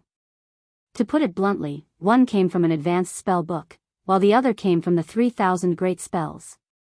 That was the difference. Standing on the top of the spirit-gathering tree, Wang Ling spread out his spiritual senses to capture the auras of the cats. He had heard a few cats mentioned before that the boss of this area was called Jingtan. Apart from cat boss Jingtan, no one else could command the stray cats in this area. The management of stray cats was very strict, and these strict rules stemmed from the team management system that Wang Ling had popularized for them back then. But what surprised Wang Ling was that even after he had withdrawn from the cat world for so long, these cats still strictly abided by the management system. There were always small-scale fights over territory and food resources between the various groups they formed, but at critical moments, the cats were very cohesive and united against a common enemy. Wang Ling usually didn't deliberately pay attention to or care about these situations. That was because he could always learn something from the stray cats on the street corners on his way to school every day through the mind-reading ability. Of course, Wang Ling would never have thought that his unintentional act back then would now turn out to be an important part of saving the world. There was only 1 hour left before the Earth was destroyed. Now, finding Zheng Tan and then using its power to find Wang Ming had become the key to this entire matter. Perhaps no one could have imagined that. The ones who would save the world would actually be the stray cats that had been abandoned by people in the past. Back then, after popularizing the concept of team management for stray cats in Peiyuan district, and after solving the cats' various problems of living space and food resources, Wang Ling had chosen to retire. He remembered quite a few of the cat bosses in those areas, but most of them had been first-generation leaders. The ones that left the deepest impression on Wang Ling were the 3 cat tyrants known as the Little Tigers. Thunder Tiger Tang Shi, Little Handsome Tiger Song Ci, Obedient Tiger Yuanxiu. These 3 cat tyrants of the past had long since become old cats that sat behind the scenes and gave orders. Based on the scale of their development over the years, Wang Ling felt that these 3 cat tyrants were now each in charge of a cat army. As for Zheng Tan, it was still very small, but as the boss of the stray cats in number 59 high school, it could be considered a leader of the cat group. As the saying goes, don't treat the village chief as an incompetent cadre. Wang Ling didn't discriminate against the village head, nor would he discriminate against a cat. When he returned to the patch of cherry trees, it was already after school, and there were a few students here and there looking at the flowers. Wang Ling could smell the sour stench of love in the air. Following the scent, he quickly found the cats who had been rolling around under the cherry trees yesterday a few hundred meters away. These cats were all hybrids who had been abandoned at a very young age. After all, Wang Ling wasn't a cat expert, and he couldn't tell what breed they were at first glance from their appearance. But it didn't matter anymore. If he wanted to find Zheng Tan, he could only use these cats to lead him there. He had never seen Zheng Tan before, and didn't know what its aura was like, otherwise he could completely detect it and directly teleport there. After thinking for a moment, Wang Ling strolled over and took the initiative to approach them. But just as he approached them, he once again heard their thoughts. The big cat at the front, look, there's a girl coming over. 2 cat, wow. It's a black and white Persian cat. 3 cats, its fur color is so beautiful, it must be a beauty among cats. 4 cats, don't tell me it wants to hook up with boss? Big cat smiled slightly. Do you even need to ask? Beautiful cats are only fit for the strong. Wang Ling. Damn. I'm AF *** king man. Wang Ling now felt that choosing to turn into such a beautiful Persian cat back then had really been a big mistake. Seeing Wang Ling walk toward it step by step, Big Cat felt that its fur was a little dirty and a little inelegant from rolling around on the ground just now, so it crouched down, bent over, and started to lick the ground, not even letting go of its own little butt. F*** K, this was obviously even more inelegant, okay? Fortunately, Wang Ling wasn't in the mood to argue with these cats. Staring at them, he directly asked telepathically, where is Zheng Tan? Wang Ling's deep voice rang out in the 4 cats' minds, and they instantly looked embarrassed. F*** K. They had actually gotten the wrong gender. This cat turned out to be a male. Big Cat instantly looked disappointed, as if it had been rejected by a female cat. It lowered its head and collapsed to the ground. Why, it's a male. Do you have to be so F*** king disappointed? Also, that wasn't the point at all. The point was, where was Zheng Tan? Wang Ling felt that these cats were a little careless. They had actually completely ignored the fact that he had used telepathy. Big Cat weakly raised a paw and lamented, what's the point of a cat's life without a beauty to accompany it? Wang Ling was speechless. But fortunately, he had already made preparations. There was a flash of spirit light on the ground, and the salted fish-flavored crispy noodle snacks that Wang Ling had prepared in advance suddenly appeared. This was all Wang Ling had on him, and he had originally planned to secretly enjoy them in the middle of the night when no one was around. Wow! Limited edition salted fish crispy noodle snacks. The cat's eyes instantly lit up, and Big Cat jumped up from the ground and rudely rubbed Wang Ling's head with its paw. Ha ha ha ha. Brother, you're very smart. Since you've asked so sincerely, I'll take you to the boss. This was really a cat that changed its attitude faster than one could flip a book. Wang Ling sighed in his heart. It was said that stray cats were all foodies, and this was indeed true. Wang Ling's heart bled as he watched Big Cat put his 3 limited edition crispy noodle snacks into the Qingquan Space's small belly pocket. At the same time, he had some doubts about the current style of the cat world. He hadn't expected that in just a few years since he had left, these low-level cadres would actually start to openly accept bribes. This matter had to be dealt with strictly and rectified. About 5 minutes later, led by the 4 cats, Wang Ling passed through an inconspicuous little hole in the corner of the sakura garden. The hole was firmly blocked by 2 thick cherry trees, and it was very difficult to see from a human's point of view. After passing through the hole, Wang Ling realized that it was an alley of residential buildings. On the east side of the alley was a road sign with the words, Dahuang Road. Following Big Cat, Wang Ling came to an old willow tree that was so wide that 5 or 6 people wouldn't be able to wrap their arms around it. This tree had been rooted here for at least several hundred years. It was said that it had been struck by lightning, but it still stood firm here.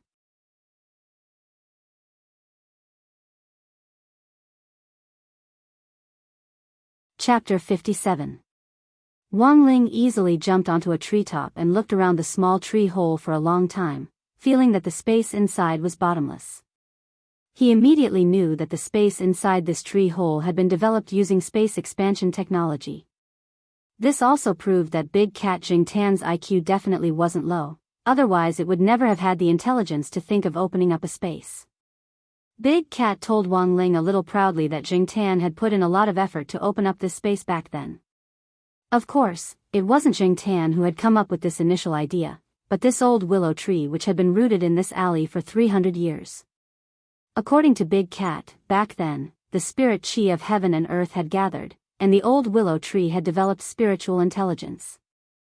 In the process of transcending the tribulation, a bolt of lightning had pierced the tree.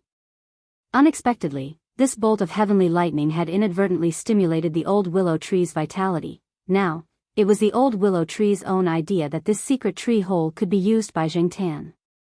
It took 100 years to cultivate a person, and it was always good to have a few friends to keep you company. How often does this spirit tree wake up? Wang Ling looked at Big Cat and asked telepathically. You should call him Mr. Tree. Big Cat corrected him. Mr. Tree sleeps for a very long time, and only wakes up at night.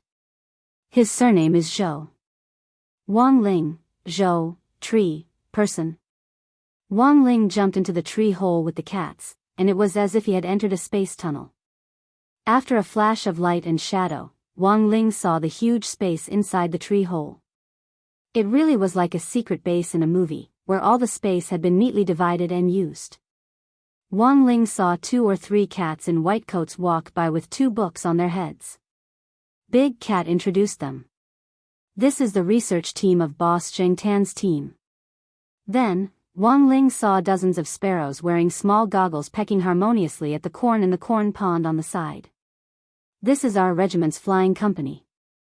Big Cat then pointed to several cats in front of them wearing black face scarves. These ninja cats are from the Special Operations Company. The cavalry company trains separately at another secret base outside the tree hole. Wang Ling asked telepathically, "May I ask what your regiment is called?" Big Cat pointed at a small stone tablet at the side of the base. On it, 3 words were written in human characters. Independent Regiment. Wang Ling stared blankly at the stone tablet.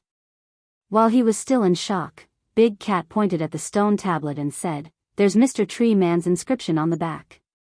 Wang Ling looked at it curiously and saw 2 lines of a poem carved on it. Left carving, frowning coldly at Satan, right carving, bow your head and be willing to be a girl. Wang Ling was completely stunned.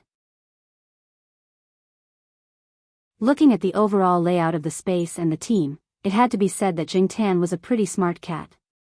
There were cavalry companies, secret service companies, and even air units made up of sparrow soldiers. This was inconceivable. The space inside the willow tree was very big, and the space expansion technology inside was the most ordinary. It wasn't very advanced. But this primitive space expansion technology was able to expand the space inside a small tree hole to the size of a human living room. For these cats, this was already more than enough space. Jing Tan's office was in the deepest part of the base. Big Cat led Wang Ling to the door of the office and had a few of its kittens wait with him at the door. It looked at Wang Ling and said, "Brother, wait a moment, I'll go inform them." Less than 5 minutes later, Jing Tan came out of the room with cat paws. With shiny black fur, pointed cat ears, and a decorative copper bell on its tail, it buzzed as it walked, instantly highlighting the imposing manner of this independent regiment commander. Wang Ling was sure that Jing Tan was definitely a cat brought up by Thunderbolt Tiger Tang Shi. Only a cat brought up by Tang Shi would have the air of a cat ruffian. It wasn't hard for Wang Ling to tell from the faint smell that Jing Tan was enjoying its dinner at this time. Furthermore, it was a spicy seafood-flavored spicy hot pot. Seeing that Wang Ling had turned into a Persian cat, Jing Tan's heterochromatic pupils involuntarily contracted. For it to be able to sit in the position of regiment commander, it was clearly much more sensitive to the Persian cats than that lecherous big cat. Because the legendary Immortal Meow was also a Persian cat. Whether it was Tang Shi, Song Ci, or Yuan Chu, they had all ordered the cadres in their respective areas to be extremely vigilant and carefully investigate this type of cat. However, Immortal Meow had already retired for a very long time. Jing Tan usually searched the vicinity a lot, but had always returned empty-handed.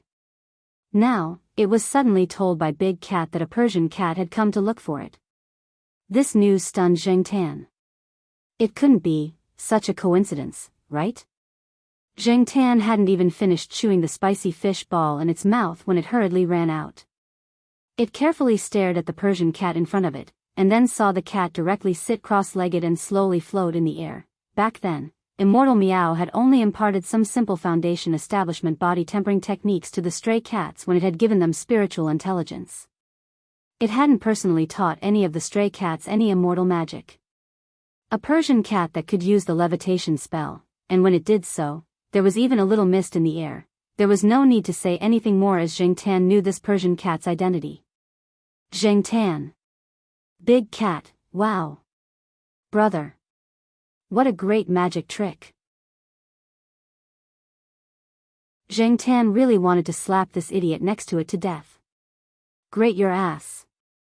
This is F*** King Immortal Meow. You retard. Meow. Immortal Meow? Big Cat's tongue was tied in fright.